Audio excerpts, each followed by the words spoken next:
Hello students, আবার চলে এসেছি top 50 most important questions on Sher শাশুড়ি। দেখো, মধ্যযুগের ইতিহাস বা মিডিভেল ইন্ডিয়াতে খুব ইম্পর্টেন্ট কিন্তু একটা টপিক, যার নাম হচ্ছে শের শাশুড়ি। দেখো, কিছু টপিক আছে যেমন আকবর, যেমন শের শাশুড়ি, যেমন আলাউদ্দিন খিলজি, যেমন বলবন, যেমন অরঙ্গজেব, খুবই বেশি ইম্পর্টেন্ট ফিরোজ শাহ তুগলক, সিকান্দার লোধি। তো শের শাশুড়ি কিন্তু এমন একটা টপিক যেখান থেকে একটা হিউজ ইনফ্লাক্স অফ কোয়েশ্চেন্স সমস্ত এক্সামিনেশনে তোমরা এক্সপেক্ট করতে পারো। আমরা টপ 50 কোয়েশ্চেন্স এখানে ডিসকাস করব। শুধু কোয়েশ্চেন না, কোয়েশ্চেনের সাথে সাথে আমরা রিলেটেড টপিকস, রিলেটেড জোনসগুলো করিয়ে দেবো। তো এই 50টা কোয়েশ্চেন কিন্তু শুধু শের শাহর উপর যে 50টা এমসিকিউ সলভ না, এই 50টা কোয়েশ্চেন দিয়ে আমরা গোটা টপিকটাকেই একবার নতুন করে ঘুরে দেখবো। সো এটা একটা 360 কোয়েশ্চেন সলভিং সেশন, যেটা থ্রু দিয়ে তোমরা শুধু 50 কোয়েশ্চেন্স না, এবং 50 কোয়েশ্চেন ছাড়া ওরা টপিকটাকে ভালো করে একবার রিভাইজ করে নিতে পারবে। আর একটা জিনিস, এই যে 50টা কোয়েশ্চেন আমরা চুজ করেছি, এই 50টা কোয়েশ্চেন কিন্তু খুবই ইম্পর্টেন্ট কোয়েশ্চেন। শুধু কোয়েশ্চেনে ফোকাস করো না, একটা কথা বলে দিচ্ছি, এর অপশনসগুলো কিন্তু খুব ইম্পর্টেন্ট, কারণ সেইগুলো ধরে ধরেও কিন্তু কোয়েশ্চেন আসবে। তো যাই হোক, without wasting any further time আমরা শুরু করতে চলেছি ক্লাস। তবে শুরু করার আগে একটা রিকোয়েস্ট, যদি এইরকম ভিডিওস তোমাদের আরও দরকার হয়, তোমরা যদি চাও, তাহলে please do let us no in the comment section. তোমরা আমাদের চ্যানেলকে শেয়ার করতে পারো, তোমরা সাবস্ক্রাইব করতে পারো, বাট কমেন্টসে অবশ্যই কিছু লিখে জানিও। যদি কোনো স্পেশাল রিকোয়ারমেন্ট থাকে, কোনো স্পেশাল টপিকস দরকার হয়, অবশ্যই কমেন্টে আমাদের সাথে কমিউনিকেট করতে পারো, বা ইউসির যে নাম্বার আছে সেই নাম্বারে স্টার্ট করতে পারো। আর একটা জিনিস, একটা ছোট্ট announcement, ABC academy civil services launch করছে তাদের এবিসি অ্যাডভান্স কোর্স 2026। এই যে স্পেশাল যে অ্যাডভান্স ব্যাচ, এই অ্যাডভান্স ব্যাচটা কিন্তু এবিসির একটা সব থেকে অন্যতম কোয়ালিটির ব্যাচ। ঠিক, যদি কারো ফোকাস থাকে civil services, IAS, IPS, WBCS বা higher grade of examinations, CDS, এই ধরনের যখন এক্সাম তোমরা টার্গেট করছো, তোমাদের জন্য সব থেকে অ্যাপ্রোপ্রিয়েট অ্যাডভান্স কোর্স। এবিসিতে ফ্রি ডেমো ক্লাসের ব্যবস্থা আছে। আগে কল করে তোমাকে রেজিস্ট্রেশন করো, কমপ্লিটলি ফ্রি। ডেমো ক্লাসে এসো, ক্লাস করো, ক্লাস করে দেখো কেমন লাগছে। যদি কনফিডেন্স পাও, যদি ভালো লাগে, তাহলে এবিসির সাথে তোমার জার্নি তুমি স্টার্ট করতে পারো। নেক্সট, একসাথে এবিসি আবার লঞ্চ করছে এবিসি ফাউন্ডেশন কোর্স, যারা সিজিএল, জিডি, পুলিশ, বিভিন্ন আদার গভর্নমেন্ট এক্সামিনেশনের জন্য, এসএসসি পরীক্ষার জন্য, আদার কম্বাইন্ড এক্সামিনেশনের জন্য, আরআরবি, এনটিপিসি, এইগুলোর জন্য প্রিপারেশন নিচ্ছ, তাদের জন্য হচ্ছে ফাউন্ডেশন কোর্স। এটাও একটা 360 কোর্স। ফাউন্ডেশন কোর্স কিন্তু প্রচন্ড পরিমাণ পপুলার একটা কোর্স। আমাদের সিট সংখ্যা অফলাইনে সবসময় লিমিটেড থাকে ফাউন্ডেশন কোর্সের জন্য। অতএব আমরাও এখানেও নতুন ব্যাচ লঞ্চ করতে চলেছি। তো তোমরা যদি ইন্টারেস্টেড থাকো, এখানেও একই সিস্টেম। তোমরা ডেমো ক্লাসের জন্য রেজিস্ট্রেশন করতে পারো, আসতে পারো, ক্লাস করতে পারো, এবং যদি ভালো লাগে তোমার জার্নি স্টার্ট করতে পারো। আর তুমি এখন এবিসি লঞ্চ করেছে এবিসি অনলাইন, তো তুমি যদি চাও, তুমি কমপ্লিটলি অনলাইনেও বাড়িতে বসে ফুল স্কেল প্রিপারেশন নিতে পারো। ঠিক, বাকি কথা আর না বলে শুরু করতে চলেছি আজকের একটা অসাধারণ সেশন। শুরু করি শের শাহ সুরি। চলো আমরা স্টার্ট করব এবার প্রথম কোয়েশ্চেন দিয়ে। দেখো, consider the following statement about judicial administration of Sher Shah Suri. আচ্ছা, প্রথমে জুডিশিয়াল অ্যাডমিনিস্ট্রেশন, চলো দেখা যাক কি। শের শাহ সুরির বিচার বিভাগীয় প্রশাসন সম্পর্কে নিজের বিবৃতিগুলো বিবেচনা করো। বলছে, the lowest level of judicial power rest with the muqaddams. The chief qazi use to assist Sher Shah in sultan's and judicial affairs.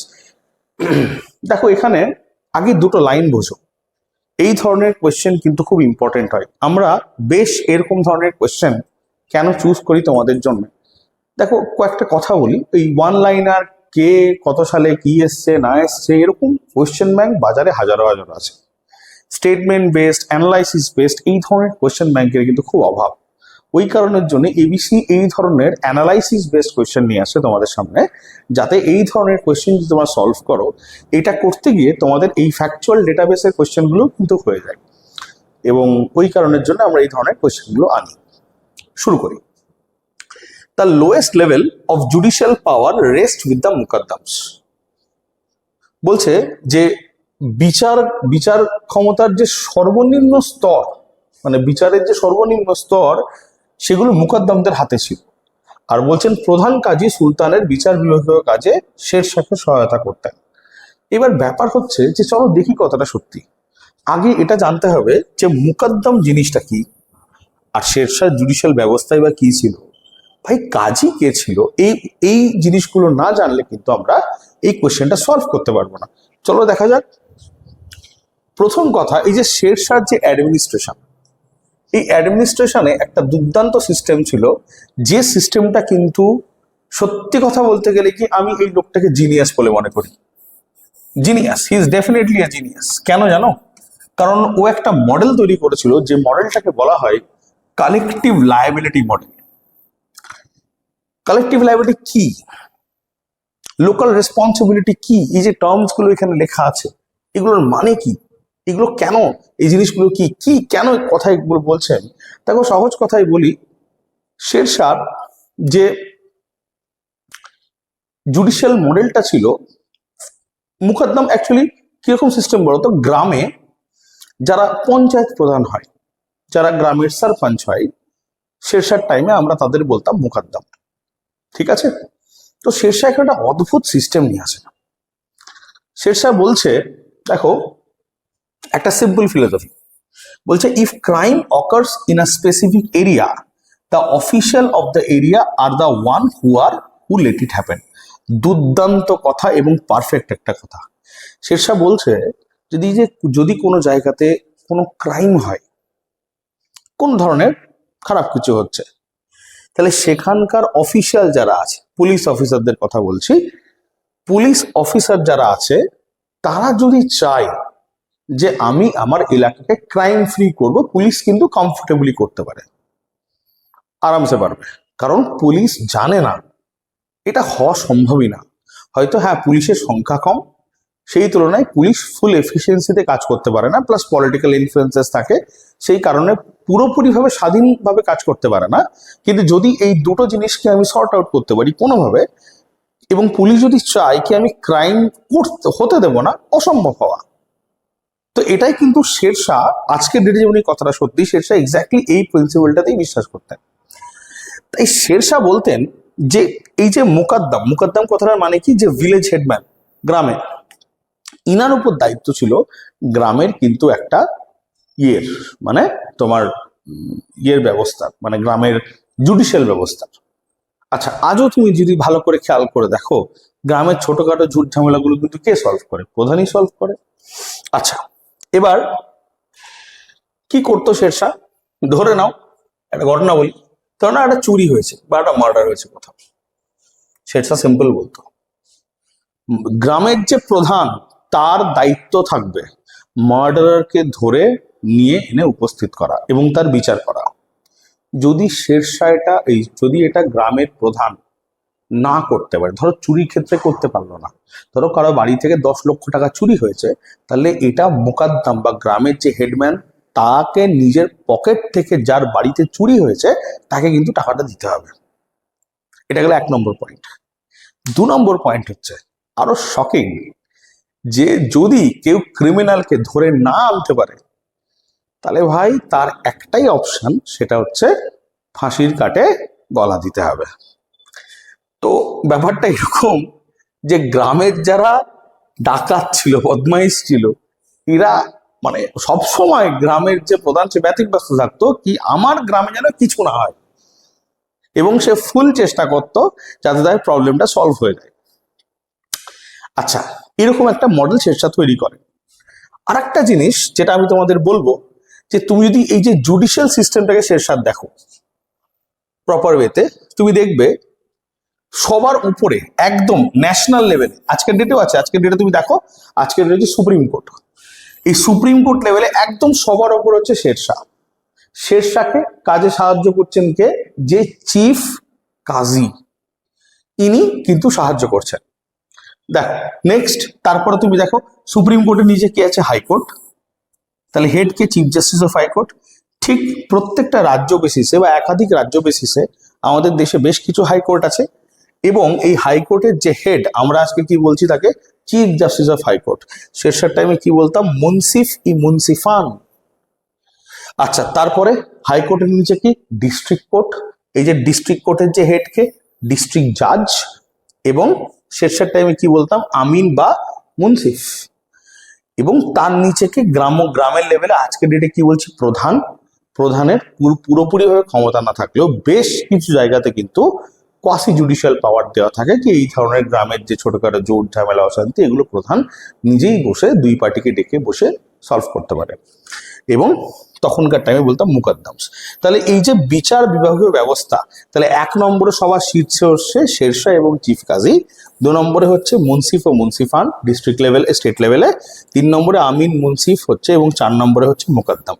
তাহলে প্রথম যে স্টেটমেন্টটা যেটা আমরা দেখছি যে lowest level of judicial power rest with muqaddam, এটা অ্যাবসলিউটলি কারেক্ট।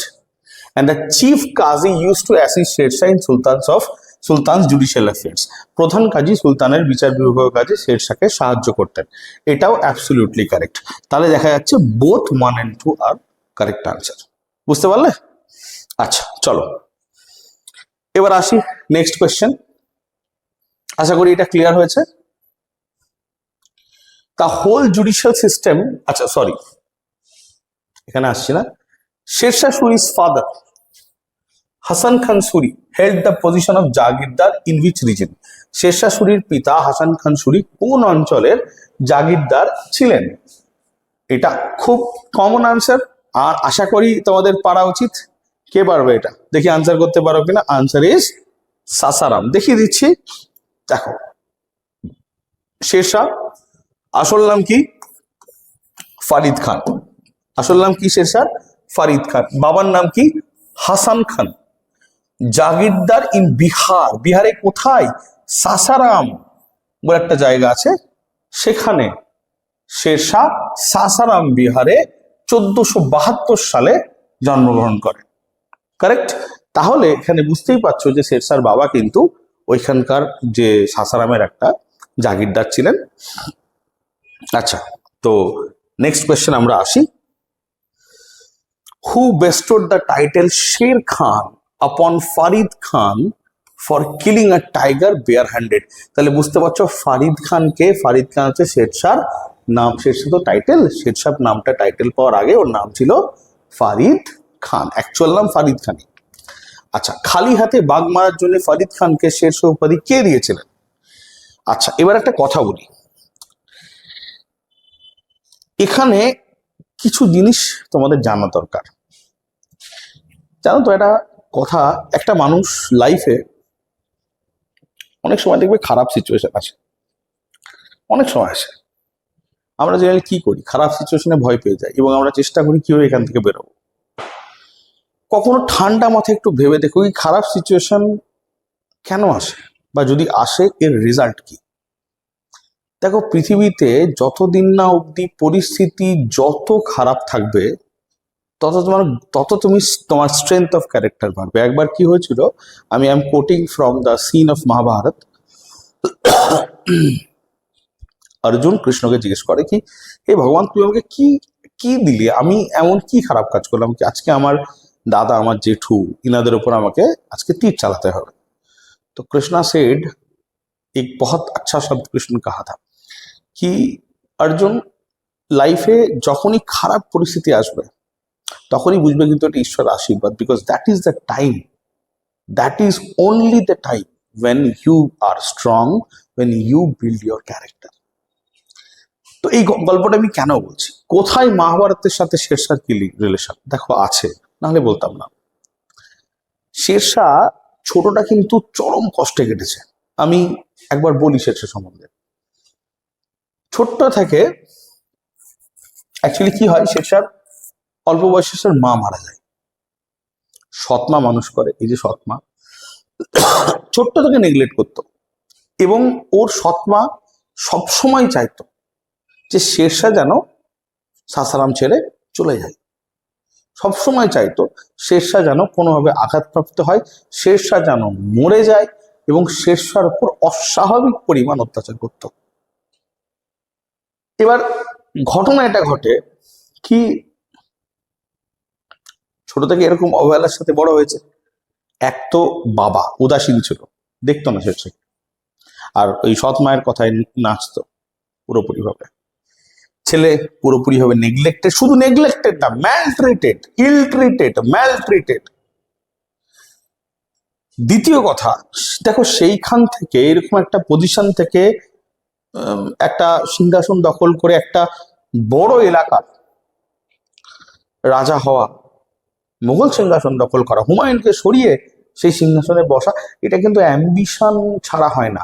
আর দেখো একটা কথা বলি লাইফে, যে অনেকে আমাকে এসে যেমন জিজ্ঞেস করে, অনেকে অনেক আমাকে বলে না, অনেক স্যারকে অনেক স্টুডেন্ট জিজ্ঞেস করে, স্যার আমি কি পারবো এই চাকরি পেতে, আমার দ্বারা কি হবে? দেখো কোয়েশ্চেনটা তুমি পারবে কি পারবে না এটা নয়, কোয়েশ্চেনটা এটা তুমি করবে কি করবে না। মানুষ কি না পারেনি, মানুষ চাইলে সে কাজটা মানুষ পারে। তো কোয়েশ্চেন এটা নয় কি তুমি করবে কি করবে না, এই পারবে কি পারবে না। আবার বলছি, কোয়েশ্চেন এটা তুমি করবে কি করবে না। তো শেরশাহ করতে চেয়েছিল কিছু, তারপরে কি হয়, এই যে শেরশাহ আস্তে আস্তে বড় হয় সাসারামে, পড়াশোনায় ছোট্ট থেকে খুব ভালো ছিল, ওকে বাড়ি থেকে বাইরে পাঠিয়ে দেয়। ঠিক, ও বাইরে গিয়ে পড়াশোনা করে, কোথায় পড়াশোনা করে, জৌনপুর বলে একটা জায়গা আছে, সেখানেও পড়াশোনা করে। এবং ওই যে জৌনপুরে যে সুবেদার ছিল, তার নোটিশে শেরশাহ আসে। শেরশাহ এত ভালো পড়াশোনা করে কি, জৌনপুরে যে সুবেদার শেরশাহকে বলে কি, তুমি তোমার বাবার এলাকাতে যাও, দিয়ে তোমার বাবার যা সম্পত্তি জাগির তার অ্যাডমিনিস্ট্রেটর হিসেবে জয়েন করো। টেকনিক্যালি এক কথায় medieval India civil service. Sher Shah সেখানে জয়েন করে। শেরশাহর মা আবার পলিটিক্স খেলে, শেরশাহ আবার সাসারাম ছেড়ে বেরিয়ে যায়, দিয়ে ও বাহার খানের আর্মিতে জয়েন করে। কারণ ভাই ওর কাছে উপায় ছিল না, ও দেখছে তো যেখানে কাজ করতে যাচ্ছে ওর মা ওর বাবার ওপর অস্বাভাবিক প্রেশার ক্রিয়েট করছে, ওর মা ওর বাবা মিলে ওর এগেইনস্টে পলিটিক্স করছে, ফাইনালি ওই জবটা ওর কাছে থাকছে না। এই বাহার খানের আর্মিতে, বাহার খানকে সাউথ বিহারের একজন রাজা, এই বাহার খানের আর্মিতে থাকার টাইমে শেরশাহ কি কি করে বলতো, শেরশাহ এই যে বাঘটাকে দেখতে পাচ্ছ হত্যা করেছিল নিজে হাতে। এবং তখন বাহার খান ওকে টাইটেলটা দেয় শের খান। তো এইভাবে ইভেন তারপরেও তুমি জানো, এরপরে বাহার খানের আর্মিতে থাকাকালীনও শেরশাহর মা শেরশাহকে নিয়ে পলিটিক্স করে, এবং ও বাধ্য হয় বাহার খানের আর্মি ছেড়ে বাবরের আর্মিতে জয়েন করতে। বাবর, মুঘল বাবর। শেরশাহ প্রচন্ড ট্যালেন্টেড ছিল, বাবর বুঝতে পেরে গেছিল যে এরকম ট্যালেন্ট ইজ আ ডেঞ্জার। তো সঙ্গে সঙ্গে কি করে জানো তো, বাবর, শেরশাহ বুঝতে পেরে গেছিল কি বেশি দিন যদি বাবরের আর্মিতে থাকি বাবর আমাকে মেরে দেবে, তো আবার সেখান থেকে পালায়। তারপরে অন্য ঘটনা ঘটে, পরে সময় সুযোগ করে তোমাদের বলবো। তো ঘটনা হচ্ছে শেরশাহর জীবনটা কিন্তু খুব উঁচ নিচের ভিতর দিয়ে গেছে প্রচন্ড পরিমাণ। তো যাই হোক, আমরা কোশ্চেনটাই ফিরে আসি। কোশ্চেনটা এসেছিল এটা, যে কোন রাজার টাইমে শের খান টাইটেলটা দেওয়া হয় ফারিদ খানকে বা শেরশাহকে? তো উত্তর হবে Bahar Khan Lohani, sorry. Now, Sher Shah assumed the title Hazrati Allah after subjugating which battle? কোন যুদ্ধে আচ্ছা পরাজিত করার পর শের খানকে হজরতি আল্লাহ উপাধি দেওয়া হয়? দেখো পরিষ্কার কথা, উত্তরটা আমি তোমাদের বলেই দিচ্ছি। হজরতি আল্লাহ টাইটেলটা শেরশাহ পায় ব্যাটেল অফ সুরজগড়। এই যে সুরজগড়ের যুদ্ধ, সুরজগড়ের যুদ্ধ একবার দেখে নাও জিনিসটা কি, সুরজগড়ের যুদ্ধটা কি। এক মিনিট, সরি, এই যে সুরজগড়ের যুদ্ধ 1534 হয়েছিল, ঠিক? আচ্ছা, Sher Shah versus Ghiyasuddin Mahmud Shah. Sher Shah ruler of Bihar and Mahmud Shah sultan of Bengal. এবার কোয়েশ্চেন হচ্ছে, এই যে রুলার অফ বিহার এটা হলো কিভাবে? দেখো আমি কতদূর বলেছিলাম কি, বাবরের আর্মি থেকে পালিয়ে গেল, তারপর শেরশাহ একটা কাণ্ড করে। শেরশাহ চুনার বলে একটা জায়গাতে যায়, ইউপি আর বিহারের বর্ডার। তুমি যদি কখনো বেনারস বেড়াতে যাও, বেনারস থেকে গাড়ি নিয়েও যেতে পারো, চুনার ফোর্ট এখনো আছে, দেখতে পারো, দারুণ জায়গা। তো চুনার ফোর্টে, চুনার যে দুর্গটা ছিল তার এমন একটা স্ট্র্যাটেজিক লোকেশন ছিল। দেখো যদি আমি দেখাতে পারি, আমি স্লাইডটা করে এনেছি কিনা আমার খেয়াল পড়ছে না অতটা, আমি যদি দেখাতে পারি তাহলে ভালো হয়। পরের দিকে অবশ্যই পাবে তোমরা চুনার ফোর্টের সম্বন্ধে, আমি পরের দিকে স্লাইডে আছেও, আমি অ্যাডও করেছি। তো চুনার ফোর্ট এমন একটা স্ট্র্যাটেজিক লোকেশন ছিল কি একদম গঙ্গা, এরকম একটা বিশাল উঁচু পাহাড়, পাশ দিয়ে গঙ্গা যাচ্ছে পাহাড়ের উপরে। তো গঙ্গা দিয়ে যে নদী যেত বা সরি যে নৌকায় যেত চুনারদের কন্ট্রোলেই থাকতো। চুনার ফোর্টে যার দখল থাকবে পুরো এই এলাকার গঙ্গার উপরে পুরো দখল থাকবে। অর্থাৎ বিহার থেকে বা বেঙ্গল থেকে বিহার হয়ে ইউপি অব্দি যেতে, ইউপি যেতে যাই যাবে চুনার হয়েই যেতে হবে তোমাকে। তো ওই চুনারের যে উইডো, একজন বিধবা থাকতেন, তার নাম ছিল লার্ড মাল্লিকা। ওনার হাজবেন্ড মারা যান, আমি আসবো সেই গল্পে। তো শেরশাহ ওনাকে বিয়ে করে এবং চুনারের দখল কিন্তু শেরশাহ নেয়, চুনারের কন্ট্রোল নেয়। এবং সেই চুনারের কন্ট্রোল নেওয়ার পরে ঠিক শেরশাহ আস্তে আস্তে গোটা বিহার, প্রায় বিহার কবজা করে ফেলেছিল। আমি সেটা একটা টাইমে যখন ডিসকাস করতে করতে বলবো। এবং তারপরে শেরশাহ এটা দেখেছিল কি যদি আমাকে হুমায়ুনকে হারাতে হয়, মোগল সিংহাসন দখল করতে হয়, আমার কিন্তু পয়সা লাগবে। পয়সা আমাকে দেবে কে? বাংলা, বেঙ্গল। বিকজ তখন কিন্তু বাংলার এখনকার মতো কন্ডিশন ছিল না, বিভৎস বড় লোক ছিল বাংলা। ঠিক? আচ্ছা, ব্রিটিশ এরাতে বাংলা সমস্ত লুট হয়ে গেছে, তার আগে কিন্তু বাঙালি এবং বাংলা অস্বাভাবিক বড় লোক ছিল। এবার কি হয়েছে দেখো, তা শেরশাহ ডিফিটস কি হয়, দ্য সুলতান অফ বেঙ্গল। ঠিক? এবং সুলতান অফ বেঙ্গলদের হারায়। এবং 1534 সালে এটাকেই বলা হয় ব্যাটেল অফ সুরাজগড়। এবং এই 1534-এর যুদ্ধের পর শেরশাহ কিন্তু বিহার অ্যান্ড বাংলা এই দুটো এলাকার রীতিমতো সম্রাট পজিশনে কিন্তু বসে থাকা স্টার্ট করে। তো এই যুদ্ধের পরই শেরশাহ কিন্তু হজরতি আলা এই টাইটেলটা নিয়েছিল। ওকে, নেক্সট আমরা আসবো নেক্সট কোয়েশ্চেনে। আচ্ছা, এক মিনিট। আচ্ছা, next, which battle resulted in Sher Shah's decisively defeating Humayun and capturing Delhi and Agra? কোন যুদ্ধের ফলে শেরশাহ হুমায়ুনকে চূড়ান্তভাবে পরাজিত করে, দিল্লি ও আগ্রা দখল করে? দেখো, কোশ্চেনটা খুব সহজ হতে পারে, কিন্তু এই কোশ্চেনটার উত্তর দিতে গেলে একটু ব্যাকগ্রাউন্ড স্টোরি জানতে হবে, নাহলে বুঝতে পারবে না। আবার বলছি, কোন যুদ্ধের ফলে শেরশাহ হুমায়ুনকে চূড়ান্তভাবে পরাজিত করে? কি লিখেছে? চূড়ান্তভাবে, ডিসাইসিভলি। এই ভুলগুলো করো না, এই ওয়ার্ডটা মিস করলে কিন্তু কোশ্চেন ভুল হয়ে যাবে। এই ওয়ার্ডটা যারা মিস করবে তারাই চৌসাতে দাগ দিয়ে চলে আসবে, আমি বারবার বলে দিচ্ছি। কিন্তু ঠিক উত্তর কিন্তু চৌসা নয়, উত্তর হচ্ছে কানাউজ। 1540, একে ব্যাটল অফ বিলগ্রামও বলা হয়। এটা হচ্ছে রাইট আনসার। কেন, কিভাবে আসছি বোঝাচ্ছি। দেখো, হুমায়ুনের কথা যদি বলি, হুমায়ুন নিজের ক্যারিয়ার স্টার্ট করে ব্যাটল অফ কালিঞ্ঝান্ডি। যাই হোক, প্রথম শেরশাহর সাথে কাউন্টার ওর হয় চুনারে ঠিক যুদ্ধ হয় না। 1532 সালে একটা মিটিং হয়। এবং এখানে আমি তোমাকে একটা সিন দেখিয়েও দিচ্ছি। এই দেখো, এখানে একটা মিটিং হয়। এই মিটিংয়ে অ্যাকচুয়ালি যুদ্ধ হয় না, একটা ডিপ্লোমেসি হয়, যেখানে হুমায়ুন শেরশাহকে অ্যাটাক করার প্ল্যান নিয়েছিল, কিন্তু ফাইনালি অ্যাটাক শেরশাহ হতে দেয়নি। শেরশাহ খুব বুদ্ধিমান লোক ছিল।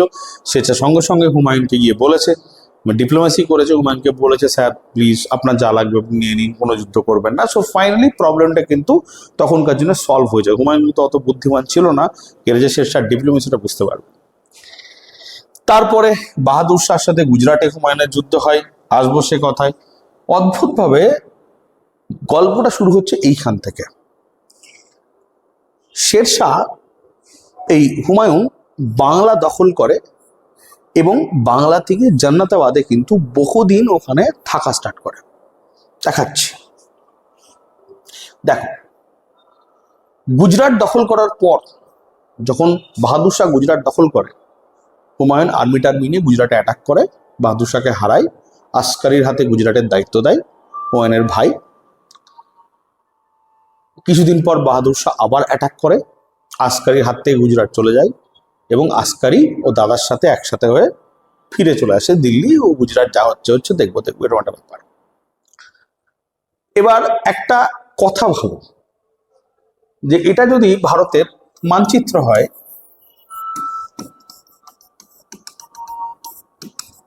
এই হচ্ছে দিল্লি, এই হচ্ছে বাংলা, এই হচ্ছে বিহার, এই হচ্ছে UP. Delhi, UP, Bihar and Bengal, তাই তো? এবার এই দিল্লি থেকে যখন বেরোচ্ছে, ওকে ইউপি হয়ে ওকে যদি বাংলা যেতে হয়, ঠিক? এবার দেখো, সে হুমায়ুন এখানে আছে, হঠাৎ করে শুনতে পাচ্ছে শেরশাহ আশেপাশের বিহারের রাজা ছিল, আমি বললাম, আশেপাশের এলাকা দখল করা শুরু করি। হুমায়ুন আর্মি টার্মি নিয়ে আবার গেছে, এখানে আবার সেম ওই যে চুনারের যুদ্ধ 1532, যেটা ডিপ্লোমেসি করে ছেড়ে দিল, ওই সেম যুদ্ধ আবার করলো। 6 মাস লাগলো চুনার দখল করতে। হারালো, বাংলায় গেল, বাংলা দখল করলো আবার হুমায়ুন। ভাই দখল করলি ঠিক আছে, দখল করে 9 মাস বাংলাতে রেস্ট নিচ্ছেন, 9 মান্থস, এবং নাম দিয়েছিলেন বাংলাতে বাংলার জান্নাতাবাদ। এমন অবস্থা, দিল্লির সাথে কোনো কানেকশনই নেই। হুমায়ুনের যে ভাই হিন্দাল, সে মানে মুঘল এম্পায়ার প্রায় ঘোষণা করে ফেলবে এরকম একটা পজিশন হয়ে গেছে। হুমায়ুন সেই সব শুনে তাড়াতাড়ি করে আর্মি টার্মি নিয়ে হড়বড় করে কিন্তু ফিরে আসছে। তো ফিরবে কোন রাস্তা দিয়ে? আবার সেম রাস্তা দিয়ে ফিরবে।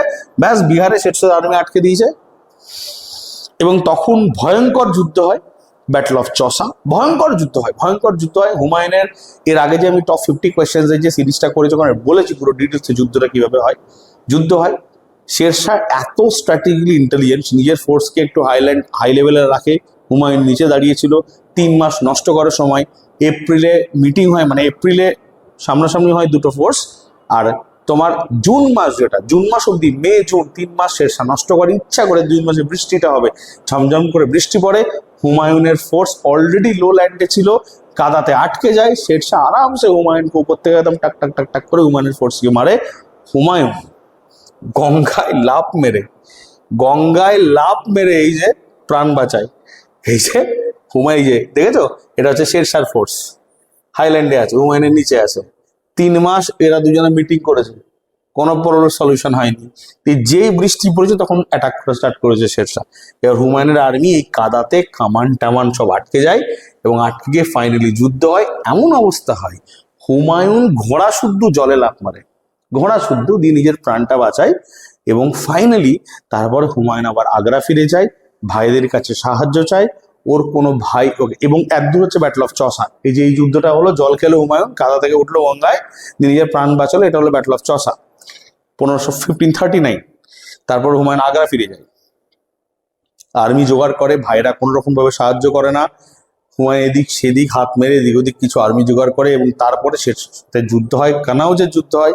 এবং সেই যুদ্ধে স্বাভাবিকভাবে গোহারাভাবে হুমায়ুনের আর্মি কিন্তু শেরশাহ আর্মির সামনে হেরে যায়, এবং 1540 সালে ফাইনালি কিন্তু হুমায়ুন সিংহাসনচ্যুত হয়। তো উত্তর, আমি অনেক স্টুডেন্টকে দেখেছি এটা ব্যাটল অফ চৌসা করতে, প্লিজ না। 1540-এ হুমায়ুনের ফাইনাল হার হয়। মনে রাখবে 1539-এ হুমায়ুনের যুদ্ধে, মানে হুমায়ুনের ফোর্সেসের মাজা ভেঙে গেছিল, কিন্তু ফাইনাল পুরো সিংহাসনচ্যুত হয় 1540, ব্যাটল অফ বিলগ্রাম বা ব্যাটল অফ কানাউজ। প্লিজ এই ভুলটা করবে না। নেক্সট আসছি, during the siege of which fort, আচ্ছা, which fort did Shersha Suri die from an accidental gunpowder explosion? বলছে কোন 1445 সালে কোন দুর্গ অবরোধের সময় বারুদ বিস্ফোরণে শেরশাহ সূরির মৃত্যু হয়। চলো শেরশাহ সূরির মৃত্যুটা একবার দেখি। দেখো ঘটনাটা ঘটে এই যে দ্য এন্ড অফ শেরশাহ শেষটা কিরকম হয়েছিল। দেখো কালিঞ্জার খুব ইম্পর্টেন্ট একটা location, located in Madhya Pradesh, Bundelkhand, ভাই ডেঞ্জারাস জায়গা। তো এটা হচ্ছে কালিঞ্জার দুর্গ। তো এই দুর্গটা তুমি এখানে দেখতে পাচ্ছ, দুর্গটা এই যে নিচে যে জায়গাটা দেখছো, এইখানে শেরশাহ কিন্তু কামান টামান লাগিয়ে রেখেছিল। আমি একটা সিনে দেখাচ্ছি তোমাকে। এই যে এই দুর্গটা ফাটানোর চেষ্টা, এবার দেওয়াল মানে কামান দিয়ে মেরে, গোলা দিয়ে মেরে এই দেওয়ালগুলো ফাটানোর চেষ্টা করা হচ্ছিল। এবং শেরশাহর আর্টিলারি কিন্তু খুব স্ট্রং ছিল। শেরশাহ একটা জিনিস ইউজ করতো যেটাকে বলা হতো উক্কা। উক্কা কি জিনিস? উক্কা হচ্ছে আগেকার যুগের হ্যান্ড গ্রেনেড, মানে হাতে করে জোরে ছুটে মারতে হয়, হ্যান্ড গ্রেনেড হয় না, আমরা একবার দাঁত দিয়ে পিন কেটে ছুড়ি, ওই জিনিস। এবার শেরশাহ এরকম দাঁড়িয়ে আছে, ছুঁড়েছে, উক্কা ছুঁড়েছে, একটা দেওয়ালে লেগেছে, মানে ফোর্টের এরকম দেওয়ালে লেগে এটা কি হয়েছে, এটা ব্যাকফায়ার করে নিচে পড়েছে। এবার কোথায় পড়েছে? এমন জায়গায় পড়েছে যেখানে শেরশাহ দাঁড়িয়েছিলেন এবং পাশে বারুদের স্টক ছিল। পড়া মাত্র বাস্ট করেছে, আর বারুদে আরো বারুদ ছিল, ওই বারুদে বিশাল জোরে আওয়াজ হয়েছে, এবং পাশে শেরশাহ দাঁড়িয়েছিলেন, শেরশাহ পুরো একবারে 3rd ডিগ্রি বার্ন হয়ে গেছিলেন। তো এইভাবে শেরশাহ আস্তে আস্তে কালিঞ্জার, যদিও কালিঞ্জার জয় হয়ে যায়। এবং তোমাদের একটা কথা বলি, তুমি জানো শেরশাহ যখন শেরশাহ জানে শেরশাহ মারা যাবে, 3rd ডিগ্রি বার্ন, ওই অবস্থায় শেরশাহকে ওর ফোর্সেস যখন যুদ্ধক্ষেত্রে ছেড়ে নিয়ে চলে যাচ্ছে, শেরশাহ বলছে না আমি যাব না, আমি যাব না, শুয়ে আছে গোটা বডিতে ব্যান্ডেজ দিয়ে, কিন্তু বলেছে না আমি যাব না, যুদ্ধ জিতে তারপর যাব।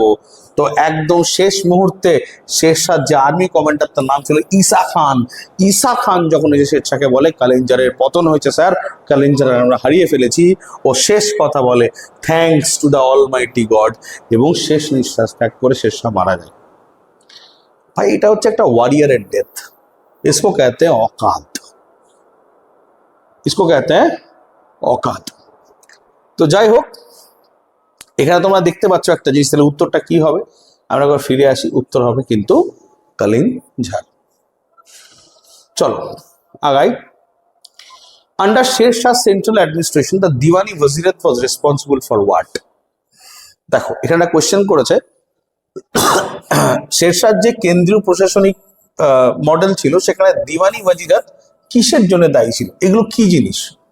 মিলিটারি সামরিক বিষয়, বৈদেশিক বিষয়, রাজস্ব, অর্থ, রাজকীয় চিঠিপত্র, military affair, foreign affair, revenue affair, না করেসপন্ডেন্স অ্যাফেয়ার? তো এবার এই ঘটনাগুলো যদি আমরা দেখি যে এগুলো কিসের,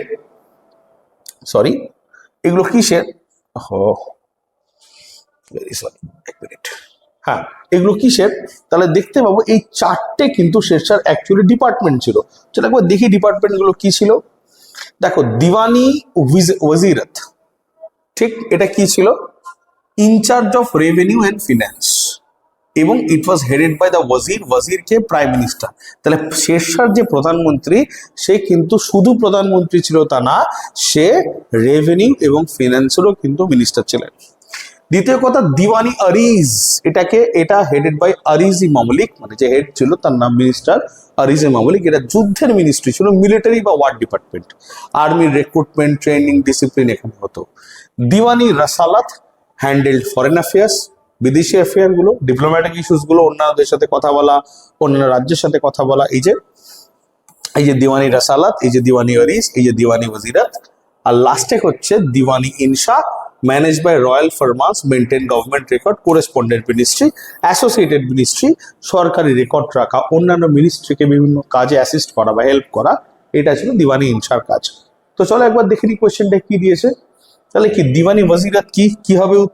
উত্তর দেখি কি হবে, কি বলতে পারো? আনসার হবে রেভিনিউ অ্যান্ড ফিনান্স, রাজস্ব অ্যান্ড এটা। আচ্ছা, আরিজ ই মামলিক একটু আগে দেখলাম, দেখো আরিজ ই মামলিক কোথায়, কি মিনিস্ট্রি? এ দেখো ওয়ার মিনিস্ট্রি, একটু আগে বলেছি। আরিজ ই মামলিক কি হবে?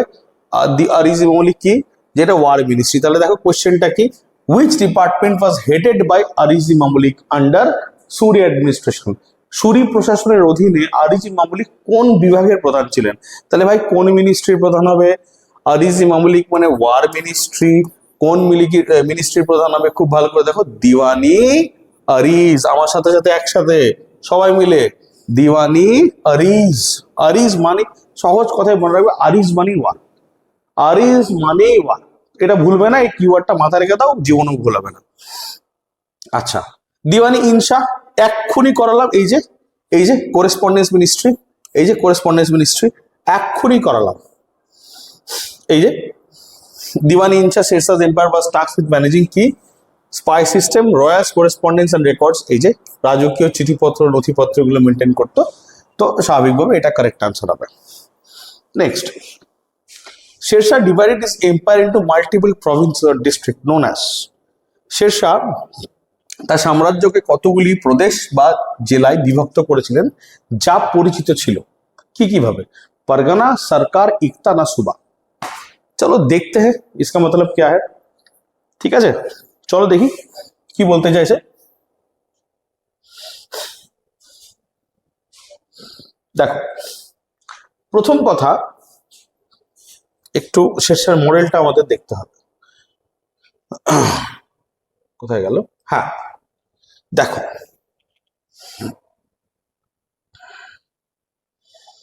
একটা কথা বলি, চারটা গেল কোথায়, আচ্ছা সব থেকে ভালো তোমাদের একটা জিনিস দেখাই এখানে। দেখো প্রথম কথা, শেরশাহ নিজের এম্পায়ারকে ভাগ কেন করলো, কোয়েশ্চেন নাম্বার 1, ভাগ করলো তো কেন করলো, ঠিক আছে। আচ্ছা সেকেন্ড, আচ্ছা কখনো কি মনে হয়, আমি আসছি এখানে আসছি, আমি আসছি কেন কেন ভাগটা করতে গেল। দেখো একটা জিনিস বলি, এই এই টাইমে মানে যখন মোনার্কি ছিল, রাজতন্ত্র ছিল, একটা জিনিস প্রায় হতো, সেটা হচ্ছে রিভোল্ট, বিদ্রোহ। ঠিক, বিদ্রোহকে কন্ট্রোল করবো কে, তো কার্জন কি করেছিল, কার্জন গোটা বাংলাকে বঙ্গভঙ্গ করেছিল 1905-এ, এবং বাংলাকে দুটো ভাগে বিভক্ত করে, ইস্ট বেঙ্গল আর ওয়েস্ট বেঙ্গল, কারেক্ট। শেরশাহ কিন্তু বাংলাকে টোটাল, মানে বাংলা এবং বিহার তখন একসাথে ছিল, বা তখন এখানেও একসাথে ছিল, বাংলাকে টোটাল 47টা ভাগে ভাগ করে। 47 কি লিখেছি, সরকার। তাহলে শেরশাহ তার নিজের এম্পায়ারকে মাল্টিপল প্রভিন্সেসে ভাগ করে, এবং সেইগুলোকে কি বলা হয়, এই যে ছোট ছোট ছোট ছোট প্রভিন্সেস, এইগুলোকে কি বলা হয় বলতো, 47খানা 47 সরকারে ভাগ করে। আজকের ডেটেও তাই প্রচুর প্রভিন্সেসে ভাগ করা আছে, এটাকে প্রভিন্সিয়াল অ্যাডমিনিস্ট্রেশন বলে শেরশাহ। তাহলে উত্তর আমরা পেলাম শেরশাহ সরকার। আচ্ছা নেক্সট কোয়েশ্চেন যেটা আমরা এখানে দেখব সেটা হচ্ছে, আসছি, who was the chief official responsible for maintaining law and order at sarkar level. বলছে এই যে সরকার যেটা যে বিভক্ত ছিল, সরকার স্তরে আইন শৃঙ্খলা রক্ষার দায়িত্ব কার উপরে ছিল, কোন অফিসারের উপরে ছিল। ঠিক, চলো আমরা একবার দেখি। দেখো একটা জিনিস বলি যে, আচ্ছা আচ্ছা একটা কথা বলি তোমাদের, এই মডেলটা একবার দেখো তোমরা, একটু কোথায় আছে, আচ্ছা এখান থেকেও হয়ে যাবে, অসুবিধা নেই। ওই চার্টটা অ্যাকচুয়ালি আমার কোনোভাবে ইনকর্পোরেট করা হয়নি, ঠিক আছে অসুবিধা নেই, বলে দিচ্ছি। দেখো ব্যাপারটা কি হয়, আজকে একটা মডার্ন ডিস্ট্রিক্ট কথা ধরে নাও, ডিস্ট্রিক্ট কি হয়, প্রথমে হচ্ছে স্টেট, স্টেটের নিচে হচ্ছে কি ডিস্ট্রিক্ট, ডিস্ট্রিক্টের নিচে কি ব্লক, তারপরে হচ্ছে ভিলেজেস, তাই তো ভাই, এটাই তো মডেল, ঠিক। আচ্ছা এবার একটা কথা বলি, একটা একটা ডিস্ট্রিক্টের যে হেড, ঠিক আজকের ডেটে দেখো ডিস্ট্রিক্টের যে রেভিনিউ, মানে যে সিভিল সার্ভেন্ট বা head of all civil officers, সেকে DM, who is an IAS officer. যে আইন দেখছেন, ল অ্যান্ড অর্ডার দেখছেন, উনি হচ্ছেন এসপি সাহেব বা সুপারিনটেন্ডেন্ট অফ পুলিশ বা আইপিএস। যিনি জুডিশিয়াল অ্যাডমিনিস্ট্রেশন দেখছেন, উনি হচ্ছেন ডিস্ট্রিক্ট জাজ। ফিনান্স অ্যান্ড ট্রেজারি দেখছেন, উনি হচ্ছেন, আমাদের ওয়েস্ট বেঙ্গলে কিন্তু উনি অ্যাকচুয়ালি আইএসএর আন্ডারই থাকে, অ্যাকচুয়ালি অফিসারের নাম হচ্ছে ডিটিও, ডিস্ট্রিক্ট ট্রেজারি অফিসার। উনি মেন কাজটা করেন, এবং বাট এটা ডিএম এর দায়িত্বে থাকে, আর এবং নিচে আরো সাবঅর্ডিনেট অফিসার্স কিন্তু থাকে।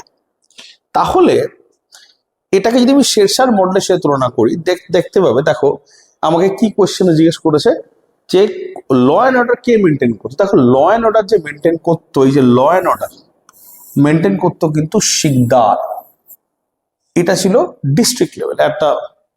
আর ওপর লেভেলে যখন আমি চলে যাব, আরেকটু ওপর লেভেলে চলে যাব, তখন মানে প্রভিন্সিয়াল লেভেলে চলে যাব, এই শিকদারটাকেই বলা হতো শিকদার ই শিকদারান, এবং এই যে মুনসিফ যেটা আছে, একে বলা হতো মুনসিফ ই মুনসিফান। তো এক্স্যাক্টলি আনসার হবে এটা, যে এখানে যদি ভালো করে দেখো, Shiqdar i Shiqdaran will be the right answer. দেখি কোয়েশ্চেনটা কোথায়, এই যে Shiqdar i Shiqdaran will be the right answer, because law and order মানে এটা হচ্ছে এক কথায় বলতে পারো সিনিয়র, একদম সিনিয়র লেভেলে আইপিএস অফিসার, এক কথায় সহজ কথায় ডিজিপি। বর্তমানে শিকদার ই শিকদারান হচ্ছে ডিজিপি। কারেক্ট? আচ্ছা, নাও এবার next, at Pargana level, Pargana level, ঠিক, অর্থাৎ আমি কি বললাম, সবার উপরে থাকবে কি সরকার, তার নিচে হচ্ছে পরগনা, আবার সরকারটাকে আবার ব্রেক করেছে ইন্টু পরগনাস। তো পরগনা লেভেলে official responsible for land revenue K K? Pargana level, এখানে দেখো, এখানে দেখো, ভিডিওতে দেখো, এখানে আমি দেখাচ্ছি। এই যে পরগনা লেভেলে ল্যান্ড রেভিনিউ কে দিচ্ছে, কে দেখছে ল্যান্ড রেভিনিউ? এই যে called as the administrator land assessment land revenue দেখছে। কে দেখছে? একজন আইএস অফিসার আজকের ডেটে দেখছে, আর তখনকার টাইমে যে দেখতো তার নাম ছিল আমিন অ্যান্ড মুনসিফ। তাহলে উত্তর কি হবে? উত্তর হবে এখানে, ভেরি সরি, আমিন। ল্যান্ড রেভিনিউ কে দেখছে? আমিন। কারেক্ট? আচ্ছা, ভিলেজ অ্যাডমিনিস্ট্রেশন একটু আগেই বললাম যে দেখছে কে? ভিলেজ হেডম্যান, যার নাম হচ্ছে মুকাদ্দম। আশা করি তোমরা পারছো উত্তরগুলো করতে। আচ্ছা, নেক্সট। আচ্ছা, এবার কোয়েশ্চেন হচ্ছে এই যে মুকাদ্দম, একটু আগে এই স্লাইডটা অলরেডি আমি ফার্স্টে এক্সপ্লেন করেছি, তাই আমি নতুন করে আবার এক্সপ্লেন করছি না, ঠিক আছে? Okay, next, during Sher Shah's administration the land was measured using a special rope called, খুবই ইম্পর্টেন্ট কোয়েশ্চেন, খুবই, এটা আকবর থেকে এরকম একটা কোয়েশ্চেন আসবে, ঠিক আছে? আকবরের ক্ষেত্রে উত্তরটা হবে তেনাব। তো শেরশাহ জমি মাপতো কিভাবে? দেখো একটা জিনিস বলি, এখানে একটা জিনিস বুঝতে হবে। দেখো ল্যান্ড রেভিনিউ মেন, তখনকার যুগে কি ছিল, মেন ইনকাম মানুষের কোথা থেকে হতো? কৃষি থেকে হতো। তাই যে কর ব্যবস্থা সেটা কিন্তু খুব ইম্পর্টেন্ট ছিল। তো কর বা ট্যাক্স কোথা থেকে আসতো, কিভাবে আসতো, এই মেকানিজমটা যদি না বুঝতে পারো তাহলে কিন্তু কোয়েশ্চেনটার উত্তরটা দিতে পারবে না। আর আমি ফ্যাক্ট বলছি, আমি দেখো একটা কথা বলি, আমি চেষ্টা করেছি বারবার করে এই 50টা কোয়েশ্চেনের ভেতর দিয়ে তোমাদের গোটা চ্যাপ্টারটাকে একবার দেখিয়ে দেওয়া, একটা আইডিয়া দেওয়া, একটা ইনসাইট দেওয়া গোটা চ্যাপ্টারটা এই 50টা কোয়েশ্চেন্স এর ভেতর দিয়ে, ঠিক? এবং এই 50টা মোস্ট ইম্পর্টেন্ট কোয়েশ্চেন চুজ করা, এই কোয়েশ্চেনগুলো খুব ইম্পর্টেন্ট কোয়েশ্চেন, ঠিক আছে? দেখো আমরা দেখার চেষ্টা করি কি আছে। দেখো শেরশাহর যে land revenue system, land revenue, এই যে কর ব্যবস্থা, একটা হচ্ছে ওয়াই, একটা হচ্ছে হাউ। দুটো কোয়েশ্চেন এখানে ইম্পর্টেন্ট, একটা ওয়াই, একটা হাউ। দেখো শেরশাহর যে এই যে কর ব্যবস্থা, ম্যাক্সিমাম 80% লোক তখনকার যুগে কি করতো? কৃষি করত, ঠিক? এবং এটাকে আমরা 4টে ভাগে ভাগ করেছি। একটা হচ্ছে সিকান্দারে গাজ, একটা মানে 4টে ভাগ মানে কি, 4টে পার্ট, 4টে মেন জিনিস আমরা স্টাডি করবো। সেকেন্ড হচ্ছে রে সিস্টেম, থার্ড হচ্ছে classification of land, and fourth হচ্ছে পাট্টা অ্যান্ড কুবুলিয়াত। দেখো একটা জিনিস বলি, প্রথমেই আসবো সিকান্দারে গাজের কথা। দেখো একটা কথা বলি, জমি যতক্ষণ না মাপবে ততক্ষণ অবধি কিন্তু কর কত আসবে সেটা মাপতে পারবে না। স্বাভাবিক ব্যাপার, তোমার দোকানে কতগুলো জিনিস আছে সেটা যদি তুমি জানো তাহলে তুমি এটা জানতে পারবে কি ভাই তোমার কত লাভ থাকবে, তাই না? ঠিক সেরকম ভাবেই জমি আগে মাপতে হবে কি কতটা জমি আছে। এই জমি মাপার প্রথম কালচারটা যিনি যে লোকটা স্টার্ট করে ওনার নাম হচ্ছে আলাউদ্দিন খিলজি, এবং উনি প্রথমবার কনসেপ্ট অফ ল্যান্ড মেজারমেন্ট দেন এবং সেটাকে বলা হতো মাসাহাত, ঠিক? এবং উনি যে ইউনিটটা স্টার্ট করেন সেটাকে বলা হতো বিসওয়া। 1 বিসওয়া ইজ ইকুয়াল 1350 স্কোয়ার ফিট, অর্থাৎ 20th পার্ট অফ আ বিঘা। এবার যেটা দেখা যাচ্ছে শেরশাহ এই জিনিসটাকে আরো আপডেট করে স্টার্ট করলো সিকান্দারে গাজ। এটা হচ্ছে আজকের ডেটে যেটা মডার্ন মিটার, মডার্ন মিটার যেটা আজকে যেটা মিটার বলছি আমরা, তার 3/4 হচ্ছে সিকান্দারে গাজ। এবং যে দড়িটা দিয়ে এইটা মাপতো, মানে কত গজ, যে কত সিকান্দারে গাজ এটা মাপতো, সেই দড়িটার নাম ছিল জারিফ। তাহলে জারিফটা কিন্তু দড়ি দিয়ে তৈরি হতো। পরে গিয়ে তুমি দেখতে পাবে আকবরের টাইমে এই জারিফ যেটা আজকে দড়ি দিয়ে হচ্ছে সেটা বাঁশ দিয়ে হতো, ব্যাম্বু, এবং সেটার নাম চেঞ্জ হয়েছিল তেনাব। তো অতএব ব্যাপারটা এইরকম দাঁড়াচ্ছে আমাদের এখানে, যে আমি যদি কোয়েশ্চেনটাকে ভালো করে দেখি তাহলে আমার আনসার কিন্তু হবে হচ্ছে জরিপ। দেখবে এখনো কথা হয় না, বাংলাতে বলি না জমি জরিপ করেছেন, জরিপ মানে মেজার করেছেন, মেজার কে করতে আসে? আমিন করতে আসে। আচ্ছা, এবার তো প্রথমে তো ভাই আমরা দেখলাম জমি মাপলাম কিসে, তাহলে মাপলাম কিসে? কে শুরু করেছে? আলাউদ্দিন খিলজি স্টার্ট করেছিল ল্যান্ডের কনসেপ্ট। শেরশাহ কোন ইউনিট দিয়ে মাপতো? সিকান্দারের গাছ। যে জিনিসটা দিয়ে মাপতো সেটা দড়ি দিয়ে হতো, দড়িটার নাম কি? জরিপ। এবার ভাই কর কত? মজার ব্যাপার, বুঝতে হবে। এইটা বোঝার জন্য তোমাদের আসতে হবে এই সিস্টেম, যেটাকে বলে রে সিস্টেম। দেখো শেরশাহ রে সিস্টেম কি করেছিল?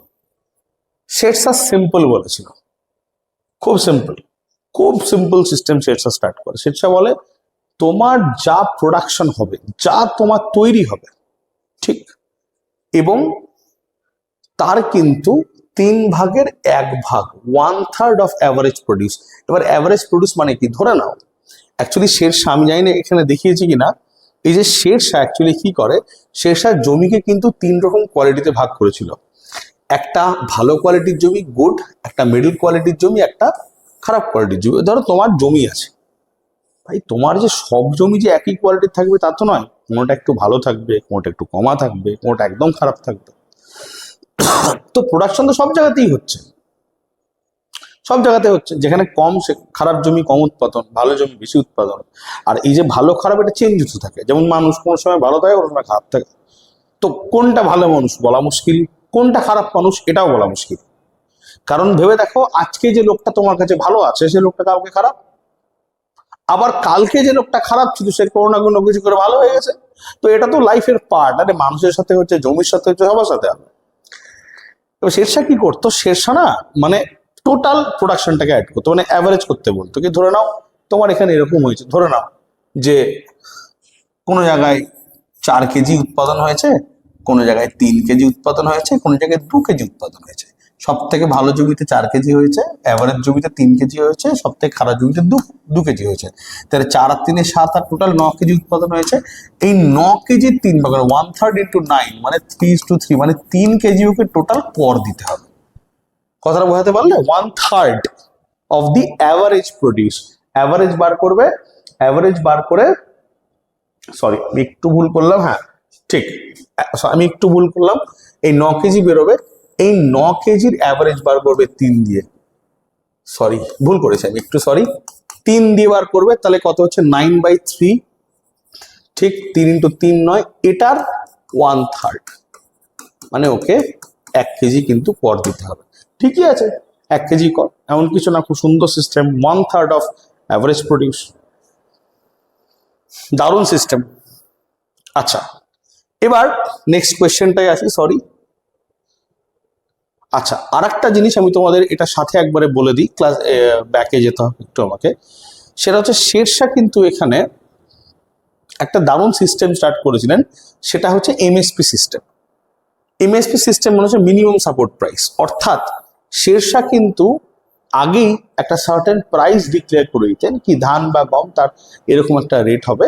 এবং যে কোনো কৃষক, কি হয়, কৃষকদের শোষণ কিভাবে হয়, যে ধরে নাও কেউ আলু উৎপাদন করছে, এবার কেউ গ্রামের যে মজন সে বলছে তুই আমাকে বিক্রি করে দেয়, আমি এত টাকায় নিয়ে নেবো। হয়তো এমন একটা রেট বলছে, সে রেটটা হয়তো কৃষকের খরচায় উঠবে না সেভাবে, কিন্তু বাধ্য হচ্ছে বিক্রি করতে, নাহলে কোথায় ঘুরে ঘুরে বিক্রি করবে, কার কাছে বিক্রি করবে? শেরশাহ বললো ভাই আমার থেকে বড় কাস্টমার কেউ নাই, আমি সালতান, আমার থেকে বেশি পয়সা তো কারণে তুমি আমাকে বিক্রি করে দাও, আমি নিয়ে নেবো সব। এই জিনিসটা দেখো আজকে ডেটে ভারত সরকার করে, FCI, food corporation of India. তুমি যত ইচ্ছা ধান উৎপাদন করো, যত ইচ্ছা উৎপাদন করো, সবটাই গিয়ে তুমি এফসিআই কে দিয়ে আসতে পারো। মানুষ না কিনুক, সরকার কিনে নেবে, তোমার রেটটা ফিক্স থাকবে। আর সরকার আগেই এমএসপি ডিক্লেয়ার করে দেয়। এমএসপি এমন একটা প্রাইস যেটা ফসল হওয়া মানে ফসল কাটার আগে ডিক্লেয়ার করা হয়, যাতে কি বাজারে অন্য কোনো জায়গা থেকে যদি কৃষক বিক্রিও করতে চায়, তারা কেউ কম দাম বলছে, তো কৃষক জানবে কি সরকার আমাকে 10 টাকা কুইন্টাল এমএসপি দিচ্ছে গমের পিছনে, তাহলে আমি কেন বিক্রি করবো অন্য কথা, সরকারকে দেবে। সহজ কথা। আর একটা জিনিস, এই যে টোটাল ব্যাপারটা যেটা হতো না, এইটা আর একটা কথা বলি, রে সিস্টেম মানে এই রে বলছি, এটা ডাইরেক্ট না রায়তবাড়ি মডেলে হতো, মানে কোনো মিডল ম্যান ছিল না। নর্মালি কি হয় যে এখানে একজন ফার্মার থাকে, মাঝখানে জমিদার থাকে, তারপর রাজা থাকে, এ কে রেভিনিউ নেয়, এ কে নেয়। তো ভাই ইনকামের দরকার কি? আমি ডাইরেক্ট ডাইরেক্ট শেরশাহ নিজের একদম ডাইরেক্ট এজেন্ট দিয়ে, মানে একদম তারা গভর্নমেন্টের এজেন্ট দিয়ে কর তুলতো, তো কোনো মিডল ম্যানের প্রশ্নই নেই। রায়তবাড়ি মডেল, যেটা তোমরা ব্রিটিশ হিস্ট্রিতেও পড়বে কি রায়তবাড়ি মডেল ফলো করা হয়েছে। রায়ত মানে কৃষক, তো এই জিনিসগুলো করতো। আর একটা খুব ভালো জিনিস শেরশাহ করেছে, আমি তোমাকে দেখাচ্ছি, যেটা তোমাদের দারুণ লাগবে শুনে। সেটা হচ্ছে এই সিস্টেমটা, যেটাকে বলে পাট্টা অ্যান্ড কাবুলিয়াত। দেখো, এটা অ্যাকচুয়ালি আর ডকুমেন্ট। এটা কি? এটা একটা ডকুমেন্ট। মানে একটা তো ল্যান্ড পজেসড বাই ফার্মার, কতটা জমি আছে, কত ধরনের ল্যান্ড আছে, কত ধরনের ক্রপ আছে, এবং কত কর সে দেবে, এরকম দুটো কাগজ তৈরি করা। তো সেম টু সেম কপি, একই দেখতে। একটাকে বলতো পাট্টা, একটাকে বলতো কাবুলিয়াত। যেটা তোমাকে, একটাকে পাট্টা মানে টাইটেল ডিড, আর আদার কপি কাবুলিয়াত হচ্ছে ডিড এগ্রিমেন্ট। তো স্বাভাবিকভাবেই এই কাবুলিয়াতটা থাকতো শেরশাহ সরকারের কাছে, আর পাট্টাটা থাকতো কৃষকের কাছে। তো শেরশাহ জানতো কি যে কৃষক, তার নাম থাকতো, হ্যাঁ ছবি বলছি না, ছবি থাকা সম্ভব না, এবং এই সমস্ত লেখাগুলো তো সেও জানতো কি অমুক নামের কৃষক, তার এত জমি আছে, তার এই চাষ করে সে, তার এই কোয়ালিটির জমি আছে, তার এত উৎপাদন হয় অ্যাভারেজ, এবং তার কর এত হতে পারে বা এত কর সে দেয়। তো সরকারও জানতো আমি কত টাকা পাবো, সেও জানতো আমি কত টাকা দেবো, একদম ক্লিয়ার কাট লিখিতভাবে থাকতো। তো এখানে ডাউট হওয়ার কোনো জায়গাই নেই। তো এত সুন্দর একটা রেভিনিউ সিস্টেম এত ভালো তৈরি করেছিল যে কানুনগো, হিস্টোরিয়ান কানুনগো উনি কমেন্ট করেছেন কি শেরশাহ যে রেভিনিউ মডেল, সেটা মুঘলসরাও ফলো করে, এবং মুঘলসরা এই মডেলেই নিজের রেভিনিউ সিস্টেমকে আগিয়ে নিয়ে চলে, এবং এটাকে একটা ভ্যালুয়েবল হেরিটেজ তকমা দিয়েছেন। চলো এবার কোশ্চেনগুলো দেখি, আমরা একটু ডিসকাস করলাম পুরো ব্যাপারটাকে। দেখে দিচ্ছি, সরি এত দূর তো হয়েছিল জারিপ অব্দি। নেক্সট আসছি, সরি, হ্যাঁ। তাহলে under Sher Shah revenue system what was the standard state share of average? হ্যাঁ 1/3, পরিষ্কার যে শেরশাহ রাজস্ব ব্যবস্থায় গড় কৃষি পণ্যের রাষ্ট্রীয় ভাগের মান কত ছিল, পরিষ্কার ভাই 1/3 হবে। নেক্সট আসছি টাইটেল ডিড। টাইটেল ডিড কাকে বলা হতো? একটু আগে করালাম, এক্ষুনি করালাম। টাইটেল ডিড কাকে বলতো? বলতো বলতো বলতো বলতো কি হবে? পাট্টা, টাইটেল ডিড। এই যে রাষ্ট্রের পক্ষতে কৃষকদের দেওয়া মালিকানার দলিল, যা জমির পরিমাণ ও করের বিবরণ থাকতো, পাট্টা। ঠিক। What was the kabuliyat in the Suri revenue system? Kabuliyat কি? এক্ষুনি করালাম। আর ডিড এগ্রিমেন্ট, কৃষকের দ্বারা স্বাক্ষরিত চুক্তিপত্র, আর deed agreement signed by the peasant, এক্ষুনি করলাম। Sher Shah introduce standard silver coin in that became the precursor to the modern Indian currency. What was it called? Sher Shah একটি মানসম্মত রৌপ্য মুদ্রা প্রবর্তন করেন, যা আধুনিক ভারতের মুদ্রার অগ্রদূত। একে কি বলা হয়? শেরশাহর মুদ্রানীতি। Very very very very important. চলো দেখি মুদ্রানীতি। দেখো এখানে ভাই শেরশাহ 3 ধরনের কাজ করেছিল। এই মুদ্রানীতি নিয়ে অনেকেই কাজ করেছে। ইলতুৎমিশ প্রথম কাজ করে, tanka silver, jital copper. Alauddin Khilji tanka gold and silver. ইলতুৎমিশের টাইমে টাঙ্কা মানে সিলভার, জিত্তাল মানে কপার। তারপরে মোহাম্মদ বিন তুগলক ব্রোঞ্জ। ব্রোঞ্জ তুমি জানো, মজা মজা কিনাকিনি খুব মজা হয়, কি এটার কাছে ব্রোঞ্জ আর সিলভারের একই ভ্যালু হয়ে গেছিল, তো কঠিন ব্যাপার। যাই হোক, বাল্লাল লোদি বেহলোলি কয়েন শুরু করে, এগুলো কপার কয়েন ছিল, তামা। তারপরে শেরশাহ এই পুরো প্রবলেমটাকে সলভ করে দিয়ে শেরশাহ টোটাল 3 ধরনের জিনিসপত্র রাখে। 1 নম্বর মোহর। এ দেখো, এটা গোল্ড কয়েন, একে বলা হতো মোহর বা আশরাফি। আর একটা যেটাকে বলা হতো সিলভার, এটা হচ্ছে রূপাইয়া। আজকের ডেটে টাকা দেখবে সিলভার ফিনিশার হয়, স্টেনলেস স্টিলের বানানো রূপাইয়া। আজকে ইন্ডিয়ান যে কারেন্সি এইখান থেকেই এসছে। এই যে রূপাইয়া সিলভার কয়েন 11.53 গ্রাম, তার direct ancestor of Indian rupee. 92% was made of silver. আর সব থেকে বড় ব্যাপার, শেরশাহ যে কারেন্সি, এই কারেন্সিতে কিন্তু quality of the metal was very very very good. আচ্ছা, mohur ashrafi gold coin 10.95 gram, use high value transaction as a store of royal wealth. আর একটা জিনিস মজার ব্যাপার বলছি, দাম। আচ্ছা, দাম মানে শেরশাহ বলতো কপার কয়েন। এবার দেখো তো, তুমি একটা জিনিস খেয়াল করে দেখেছো যে আমাদের বাঙালিদের ভেতর আমরা প্রায় বলি, দাদা জিনিসটার দাম কত?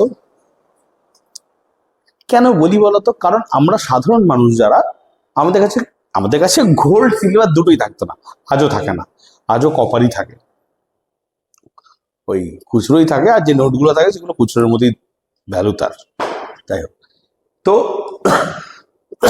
এই যে দাম, যেটা আমরা গিয়ে কি বলতাম, আমরা গিয়ে বলতাম স্যার এটার দাম কত, দোকানে গিয়ে বলতাম দাদা ওটার দাম কত। দাম মানে অ্যাকচুয়ালি কতগুলো কপার কয়েন, কত দাম মানে কতগুলো কপার কয়েন। এবং এই কালচারটা আজও চলে আসছে।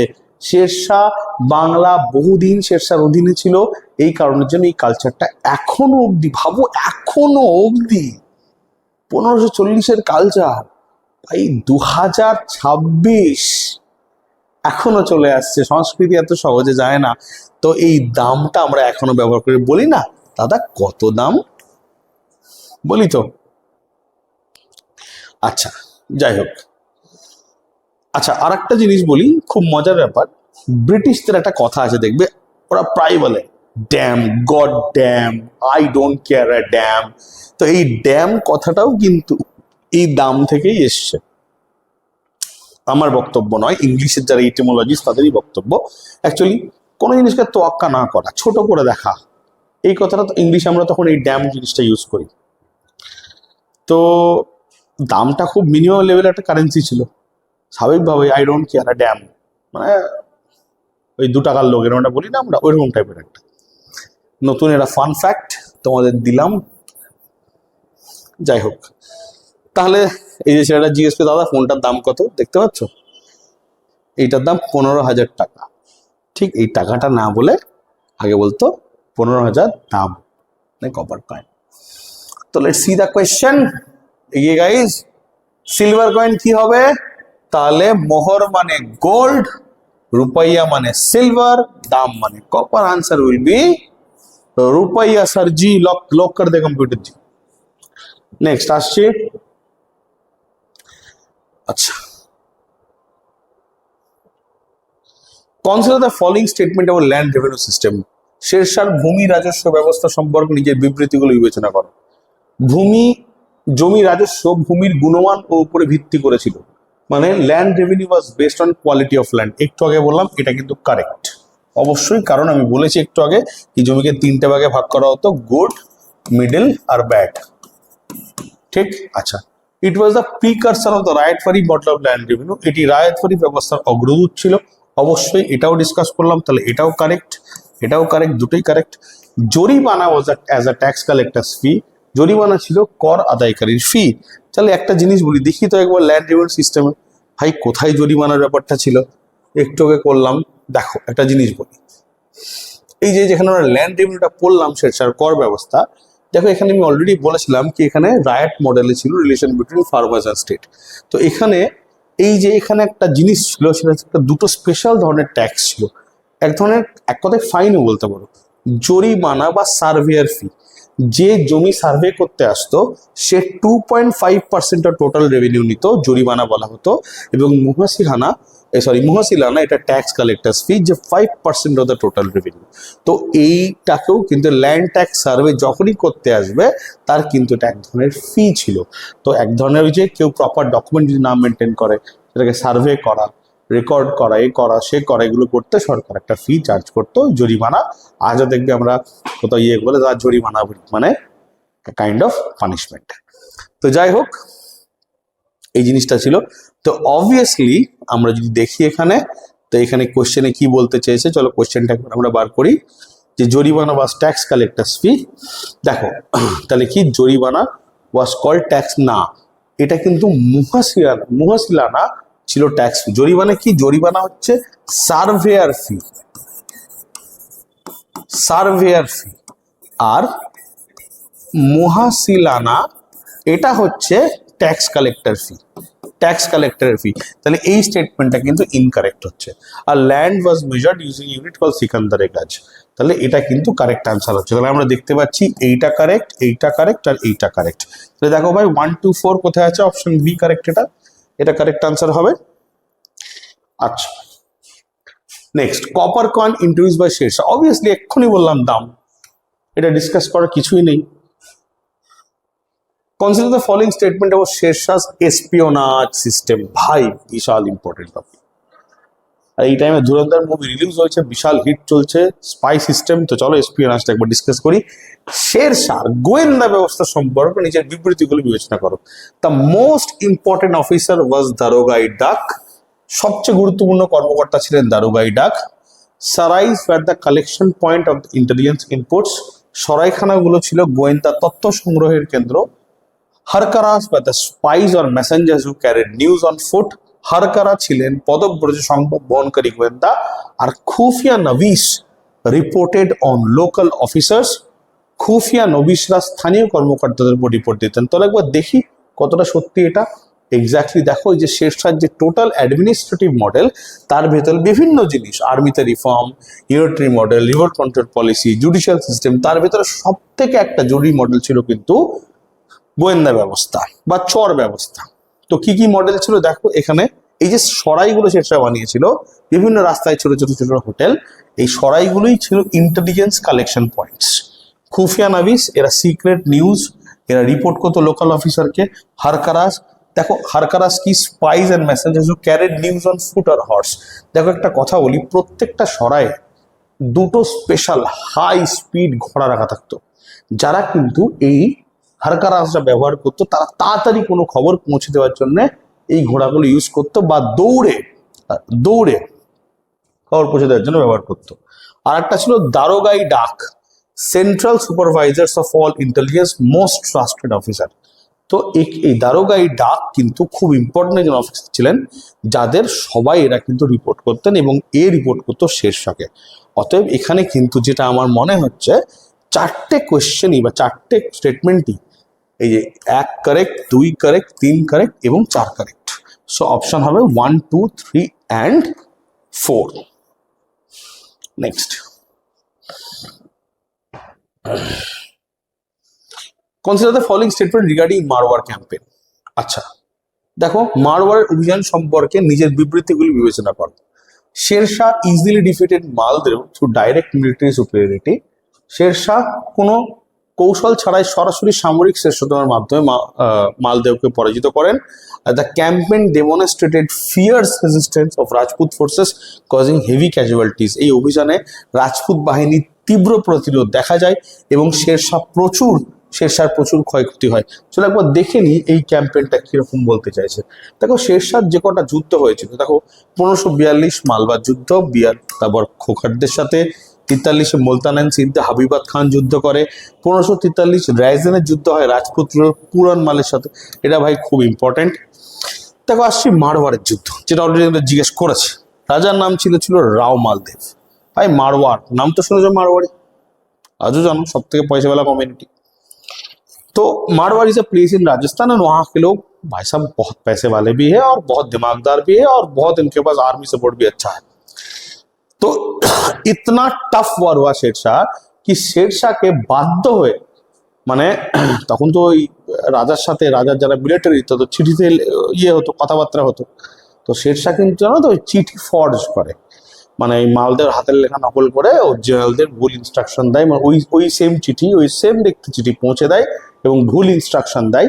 এবং সেই ভুল ইনস্ট্রাকশন দিয়ে কি ঘটনা ঘটে, যে আস্তে আস্তে আস্তে আস্তে কিন্তু মানে কোনোভাবে খুব অসুবিধার সাথে শেরশাহ খুব কষ্ট করে হারায়। এবং শেরশাহ বলেছিলেন হারার পর, for a handful of millet I nearly lost Hindustan. আমি অল্প কিছু মিলেটের জন্য, মিলেট এক ধরনের ক্রপ, আমি গোটা হিন্দুস্তান হারাতে চলেছিলাম। তো স্বাভাবিকভাবেই এখানে যদি আমি দেখি কোয়েশ্চেনটা ভালো করে, যে Sher Shah easily defeated Maldeo through military security, কোনোদিনই না, শেরশাহ কথাগুলো বলতেনই না। The campaign demonstrated fierce resistance, এই অভিযানে রাজপুত বাহিনীর তীব্র প্রতিরোধ দেখা যায় এবং শেরশাহর প্রচুর ক্ষয়ক্ষতি হয়। এটা কিন্তু absolutely correct. So 2 only will be the right answer 23 নম্বরের ক্ষেত্রে। নেক্সট আমরা আসবো 24 নম্বর। To facilitate trade and travel Sher Shah build approximately 17 rest houses. সরাইখানা অবশ্যই শেরশাহ করেছিল, 1700 খানা রেস্ট হাউস তৈরি করেছিল। মনে রেখো, দেখো আকবর বলছি, আমাদের অশোক প্রাচীন ভারতে হিউজ পরিমাণ সরাই তৈরি করে, শেরশাহ তৈরি করে। কেন তৈরি করে? দেখো একটা কথা বলি, দেখো শেরশাহ, তোমরা হয়তো শুনবে কি, প্রচুর পরিমাণ রাস্তার কাজ করেছিল। ঠিক এই রাস্তার নাম যেটা শেরশাহ দিয়েছিল, এই রাস্তাটাকে বলা হতো সড়ক-ই আজম। দেখো ভারতবর্ষে বরাবরই দুটো হাইওয়ে ছিল, একটা বলা হতো উত্তরাপথ আর একটা হচ্ছে দক্ষিণাপথ। এটা হচ্ছে উত্তরাপথ, ঠিক আছে, এটা উত্তরাপথ। এটা স্টার্ট হয় কলকাতা থেকে, তাম্রলিপ্ত থেকে। এটা বেনারস, প্রয়াগরাজ, আগ্রা, আম্বালা, জলন্ধর, অমৃতসর। অমৃতসর কিন্তু আমরা এখানে যখন পৌঁছচ্ছি আত্তারি বর্ডার, এই কলকাতা থেকে আগ্রা অব্দি যখন আমরা যাচ্ছি এটাকে বলছে NH2। আগ্রা থেকে জলন্ধর, আগ্রা থেকে জলন্ধর NH44, অ্যান্ড জলন্ধর থেকে অমৃতসর NH3, এবং এখানে আত্তারি বর্ডার। সেখান থেকে আত্তারি বর্ডার ক্রস করলে তুমি পাকিস্তানে ঢুকবে, লাহোর, পেশাওয়ার, অ্যান্ড ফাইনালি কাবুল, আফগানিস্তান। এবং এইখানে গিয়ে কিন্তু এই সিল্ক রুটে মিট করে মাল চলে যাচ্ছে ইউরোপ। তাহলে এটাই ছিল কানেক্টিং লিঙ্ক, যেটা থ্রু দিয়ে মাল যেত উত্তরাপথ। এবং দেখো শেরশাহ এই হাইওয়েতে প্রচুর কাজ করেছিল বলেই, ভাই হাইওয়ে থাকলে বিজনেসম্যান থাকবে, ট্রাভেলার থাকবে, তাদের জন্য হোটেলের ব্যবস্থা করতে হবে। তো প্রচুর পরিমাণ সরাইখানা শেরশাহ ওপেন করেছিল, এবং সেই সরাইগুলো কিন্তু ইন্টেলিজেন্স সাব অ্যান্ড ডাক চৌকি বা পোস্টাল অফিস হিসাবেও কাজ করতো। এই ইনফরমেশনটা খাতায় লিখে নাও, খুব ইম্পর্টেন্ট কোশ্চেন আসবে। আমি যা যা মুখে বলছি সেইগুলো ততটাই ইম্পর্টেন্ট যতটা বোর্ডে বলছি। তো প্লিজ যেগুলো আমি মুখে বলছি প্লিজ খাতায় নোট করে নাও, কোথাও একটা লিখে নাও। আমি বারবার বলছি এগুলো কিন্তু অস্বাভাবিক পরিমাণ important. Guys please trust me, ये बहुत ज़्यादा इंपॉर्टेंट है। तो sarais use to function as what? Intelligence network, intelligence.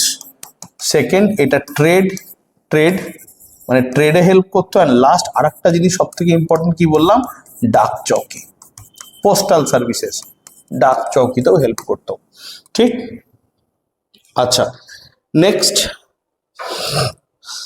দেখো, এবার আমরা আসবো নেক্সট কোয়েশ্চনে 25 নম্বর, যে Sher Shah intelligence and espionage network was managed by an official known as, কি নাম? বারিদ মামালিক, আরিস, কোয়াসি উল কোজাত অ্যান্ড মীর বখশি। দেখো ভাই তোমাদের একটা জিনিস বলি, শেরশাহ কিন্তু অনেকটা, দেখো আলাউদ্দিন খিলজি বালবানে মডেল ফলো করেছিল, শেরশাহ কিন্তু বালবানে মডেল ফলো করেছিল। তো এই জন্যে এই টোটাল ব্যবস্থাটা কি বলা হয়, বারিদ ই মামালিক ব্যবস্থা। কারণ বারিদ নামটা কিন্তু প্রথমবার বালবান দেয়, ঠিক। তোমাদের আশা করি মনে থাকবে, বারিদ ব্যবস্থা খুব নাম করা ব্যবস্থা, ওই জন্য আনসার হবে বারিদ। চলো আমরা 26 নম্বর কোয়েশ্চেনে যাই।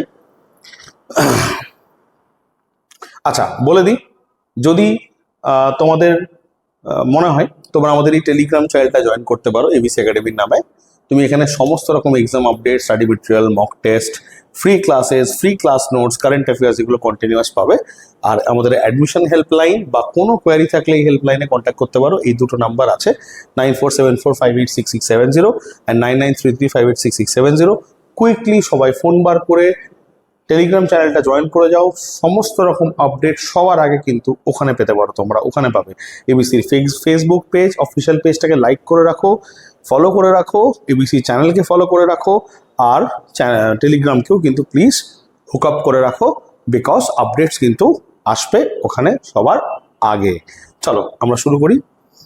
আচ্ছা কেউ কেউ যদি চাও এবিসির অ্যাপও ডাউনলোড করতে পারো। আবার অ্যানাউন্সমেন্ট করে দিচ্ছি, এবিসি অ্যাডভান্স কোর্স স্টার্ট হচ্ছে and ABC foundation course start হচ্ছে, দুটোরই ব্র্যান্ড নিউ ব্যাচ স্টার্ট হচ্ছে।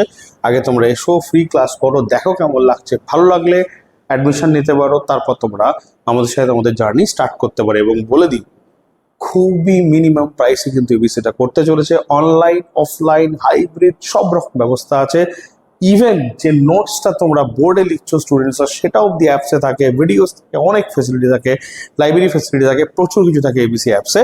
सो प्लीज आप रजिस्टर कीजिए, come for the demo, take a demo, या तो ऑनलाइन डेमो ले लीजिए, will send you the link, click on the link, join the class. और आपको अगर अच्छा लगता है, if you like your classes, then you can join the classes. चलिए शुरू करते हैं। Next question, consider the following statement about battle of Surajgarh, it was fought between शेर खान and हुमायूं। কোনোদিনই না, হয়নি, ঠিক আছে, বাংলা সুলতানের সাথে হয়েছিল। And victory allowed Sher Khan two dominate reason of Bengal, এটা অবশ্যই কারেক্ট আনসার, আমরা একটু আগে ডিসকাস করেছি। সো টু অনলি, তাও একবার চেক করার জন্য তোমাদের বলে দিচ্ছি। এই যে ব্যাটল অফ সুরজগড় শেরশাহর সাথে কার সাথে হয়, গিয়াসউদ্দিন মাহমুদ শাহর সাথে হয়, যে বাংলা সুলতান ছিল। তো Humayun will be wrong answer, তাই প্রথম স্টেটমেন্টটা ভুল উত্তর হবে। চলো 27, দ্য কিলা ই কোন মস্ক, a masterpiece of Indo-Islamic architecture, is located inside which fort? Indo-Islamic স্থাপত্যের নিদর্শন কিলা ও কহনা মসজিদটি কোন দুর্গের ভেতরে অবস্থিত? চলো দেখে নি, কোন দুর্গের ভেতরে অবস্থিত। এই যে চলো, কোথায় দেখতে পাচ্ছ তোমরা? এই যে পুরানা কিলা হবে রাইট অ্যান্সার, দিল্লি। এর ভেতরে একটা মসজিদ আছে, Qila i Kuhna mosque. It is very famous and answer কি হবে? এছাড়াও তোমাদের বলে দিই, শেরশাহ যে মসোলিয়াম, শেরশাহ এখানে ওনার কবর দেওয়া হয়। এটাকে সেকেন্ড তাজমহল বলা হয়, অ্যান্ড এটা স্কোয়ার শেপড হয়, and it represent strength and grace. Sher Shah Pakistan, আজকের পাকিস্তান রোহতসগড় ফোর্ট তৈরি করে, এবং এই রোহতসগড় ফোর্ট কিন্তু জাতামাতা জিনিস নয়, বা এটা ইউনেস্কো ওয়ার্ল্ড হেরিটেজ সাইট। এটা খুবই ইম্পর্টেন্ট, এবং গাক্কার বা খোকার ট্রাইবদের সাথে ফাইট করার জন্য শেরশাহ এত বড় একটা হিউজ ফোর্ট শেরশাহ কিন্তু তৈরি করেছিল। It's a very important place to visit. ये भी जाइए, यहाँ पे देखिए, बहुत अच्छा लगेगा if ever visited Sasaram and watch this grand architecture. चलिए, सो आंसर विल बी पुराना किला। आगे बढ़ते हैं। Which fort was built by Sher Shah in Bihar to guard the empire against rulers of Bengal? দেখো, খুব বুদ্ধিমানের মতো কোশ্চেন দিয়েছে কিন্তু, যে কোন ফোর্ট বাংলা শাসকদের হাত থেকে সাম্রাজ্য রক্ষা করার জন্য শেরশাহ বিহারে কোন দুর্গটি নির্মাণ করেছিলেন? কেউ উত্তরটা বলতে পারবে? বলো, which fort was built by Sher Shah in Bihar to guard the empire against rulers of Bengal? ये क्वेश्चन आपके लिए रहेगा होमवर्क, आप इसको सॉल्व कीजिएगा और बताइएगा। একটা क्वेश्चन तो দেওয়াই যেতে পারে, তাই না? চলো next. Where is the magnificent octagonal tomb? এই যে একটু আগে বললাম ম্যাগনিফিসেন্ট অক্টাগোনাল টম্ব, এই যে কোথায় ভাই, এই যে ম্যাগনিফিসেন্ট অক্টাগোনাল টম্ব। ঠিক অক্টা মানে কটা? অক্টা মানে 8টা, তাই না? কোথায়? সাসারাম বিহার, মসলিম অফ শেরশার কথা বলছে, ঠিক, অষ্টভুজাকৃতি। আচ্ছা, next. Who succeeded Sher Shah to the throne after his death? শেরশার পর সিংহাসনে কে বসে? দেখো, একটা জিনিস বলে দিই, শেরশাহ মারা যাওয়ার পর শেরশাহ যে ছেলে ইসলাম শাহ, সে কিন্তু সিংহাসনে বসে, এবং তার আগেকার নাম ছিল জালাল খান। সিংহাসনে বসার পর নিজের নামকরণ নতুন করে করেন, তখনকার একটা ট্রেন্ড ছিল করা, ইসলাম শাহ নাম দেয়, এবং ওই কিন্তু সিংহাসনে বসে। তো answer will be Islam Shah বা জালাল খান, যেটাই থাকুক পরীক্ষাতে আমরা দুটো অপশনে দিয়ে দিয়েছি, ওটাই। আচ্ছা, consider the following statement about Pargana level. 31 নম্বর। আচ্ছা, অফ অ্যাডমিনিস্ট্রেশন, পরগনা স্তরের প্রশাসন সম্পর্কে নিচের বিবৃতিগুলো বিবেচনা করো। The shiqdar was the primary official in charge of land revenue. Shiqdar ছিলেন ভূমি রাজস্ব নির্ধারণের প্রধান কর্মকর্তা। একদমই নয়, একটু আগে ডিসকাস করেছি, একদমই নয়। কে ছিল? আমিন বা মুনসিফ। তা Amin was tasked primarily with maintaining local law and order. ঠিক উল্টো করে দিয়েছে। সো নাইদার 1 and 2, এইটা হবে, এইটা হবে, তাহলে হতো বোথ 1 and 2, তাই না? এই যে এখানে দেখো, আমিন এন্ড মুন্সি এই যে কি বলেছে, ল্যান্ড রেভিনিউ। আর শিকদারকে কি বলেছে? শিকদার কই রে বাবা, কোথায় পালালি শিকদার? এই যে শিকদার বাবা, এই যে ল অ্যান্ড অর্ডার, এই যে। আচ্ছা, the Suri empire was finally extinguished when Humayun defeated which ruler at battle of Sirhind? 1555 সালে সিরহিন্দের যুদ্ধে ঠিক হুমায়ুন কোন শাসককে পরাজিত করে সুরি সাম্রাজ্যের পতন ঘটায়? উত্তর কি হবে? চলো উত্তরটা একবার খুঁজে নি স্টুডেন্টরা, আমরা সবাই মিলে উত্তরটা খুঁজবো। চলো, উই আর 32 নাম্বার কোয়েশ্চেন্স। শেরশাহর মৃত্যুর পর কি হয়? দেখো, ইসলাম শাহ ওর ছেলে জালাল খান সিংহাসনে বসে। জালাল খানের পরে আরো যারা ডিসেন্ডেন্ট ছিল, মোহাম্মদ আদিল শাহ, ইব্রাহিম শাহ, এদের ভিতরে শুরু হয়ে যায় মারপিট, রীতিমতো সিভিল ওয়ার চলে, একে মারছে, ওকে মারছে, যাতা পরিস্থিতি। মনে করে দিই, এই মোহাম্মদ আদিল শাহের যে একজন আর্মি জেনারেল ছিল, নাম ছিল এমু, মনে রাখো, পরে কাজে লাগবে, খুব ইম্পর্টেন্ট ইনফরমেশন। ইব্রাহিম শাহ আর Sikandar Shah control Punjab and north west. এবার যে ঘটনাটা ঘটছে, এর ভিতরে কন্টিনিউয়াস যুদ্ধ হয়, ব্যাটল অফ সিরহিন্দে জুন 1555 সালে হুমায়ুনের সাথে, অ্যান্ড হুমায়ুনের যে সব থেকে ট্রাস্টেড জেনারেল ব্যারাম খান, তুমি শুনেছো আকবরের যে রিজেন্ট ছিল বা লোকাল গার্জিয়ান ছিল। তো হুমায়ুন অ্যান্ড ব্যারাম খান, মানে অ্যাকচুয়ালি ব্যারাম খান এই হুমায়ুনেরই আর্মি, ডিফিটস সিকান্দার শাহ কে? এই দেখো সিকান্দার শাহ, এরা হচ্ছে শেরশাহ ডিসেন্ডেন্ট। এবং ব্যাটল অফ সিরিন তাহলে কার ভেতরে হয়? এই যে হুমায়ুনের সাথে কার সাথে হয়? সিকান্দার শাহ সুরি, 32 নম্বর, খুবই important. Next, Hemu, the brilliant Hindu general who later claimed the throne of Delhi, originally served under which Suri ruler? দেখো আমরা এক্ষুনি করলাম এটা, যে মোহাম্মদ আদিল শাহের জেনারেল ছিল হেমু, এবং হেমু টাইটেল নিয়েছিল দ্য বিক্রমাদিত্য। তো হেমু কিন্তু কন্ট্রোল নিয়ে নেয় পুরোপুরিভাবে সিংহাসনে, এবং পরে ব্যারাম খানের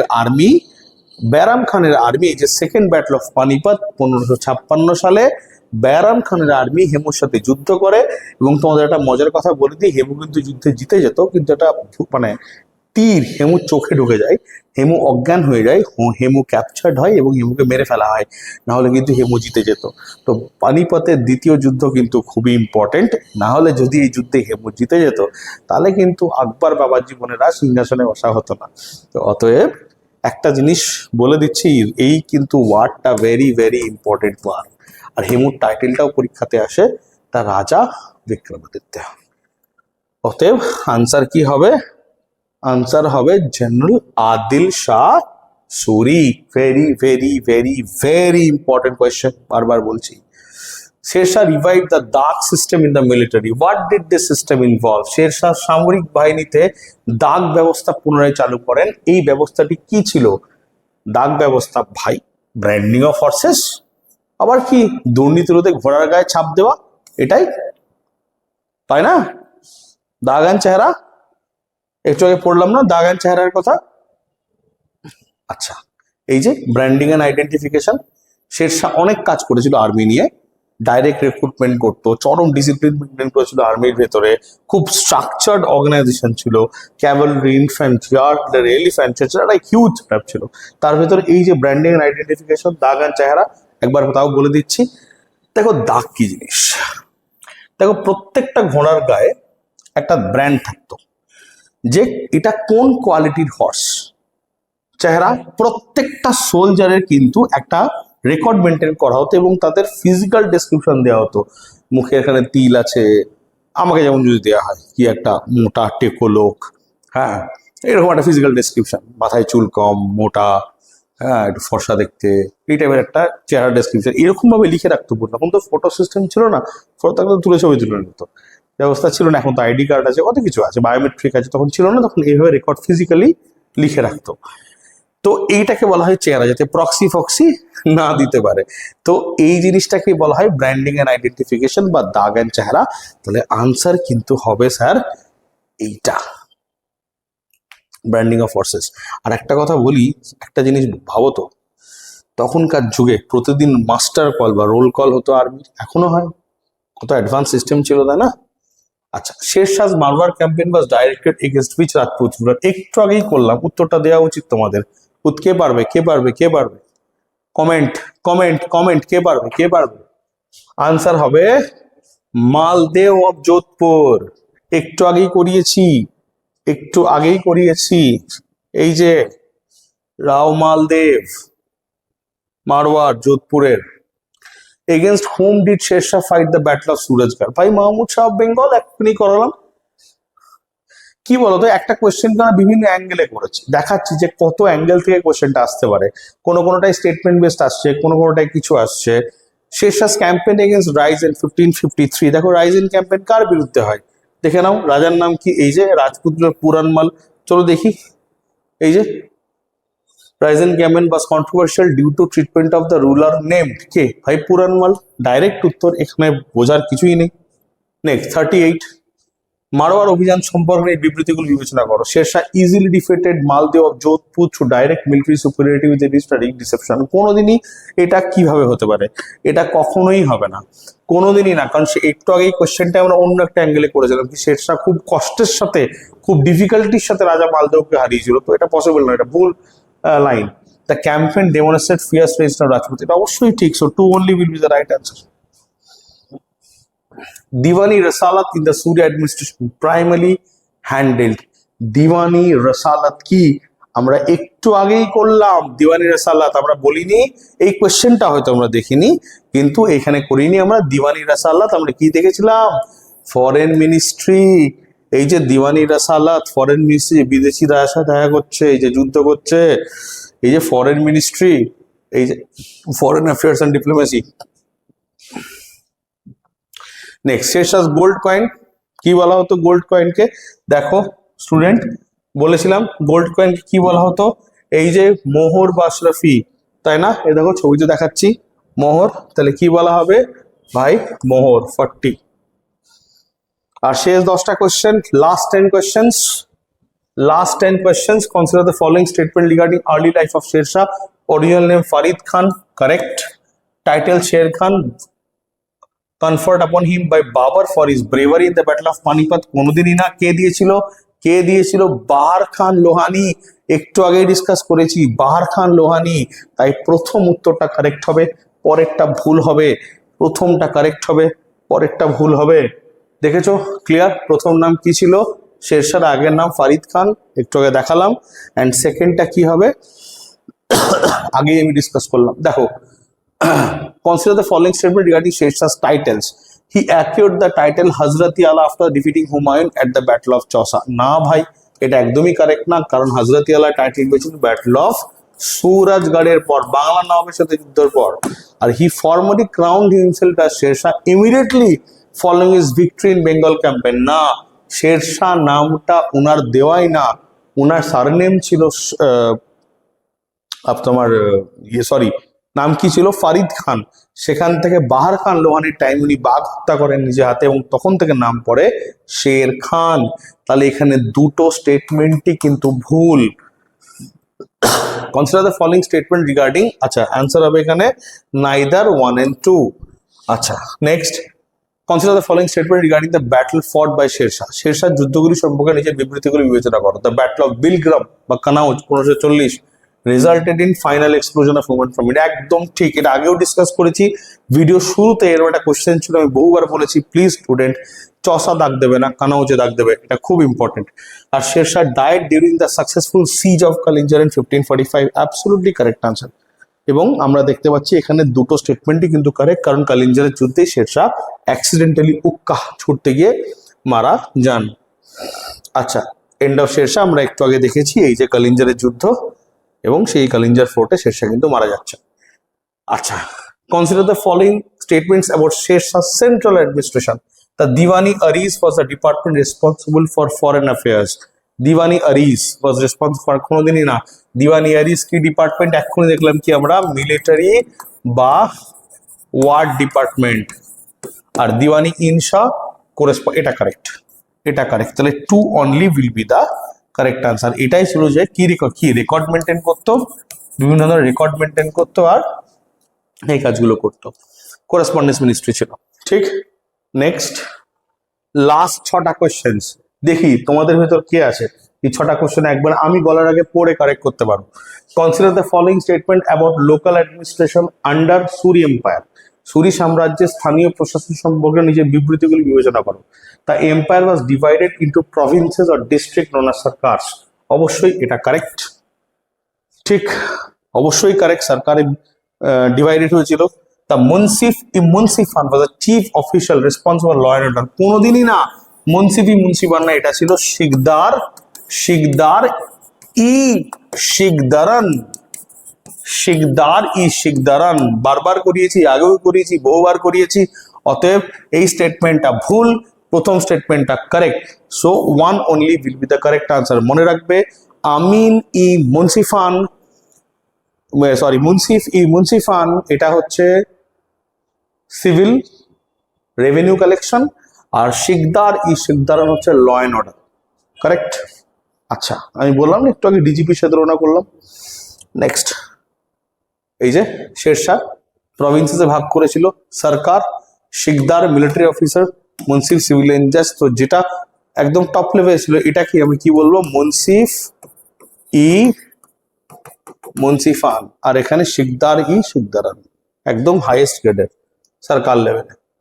Consider the following statement regarding village level. The Mukaddam act as village headman. একদম ঠিক, একদম কারেক্ট। মুকদ্দম village headman ছিল, আগেও দেখেছি।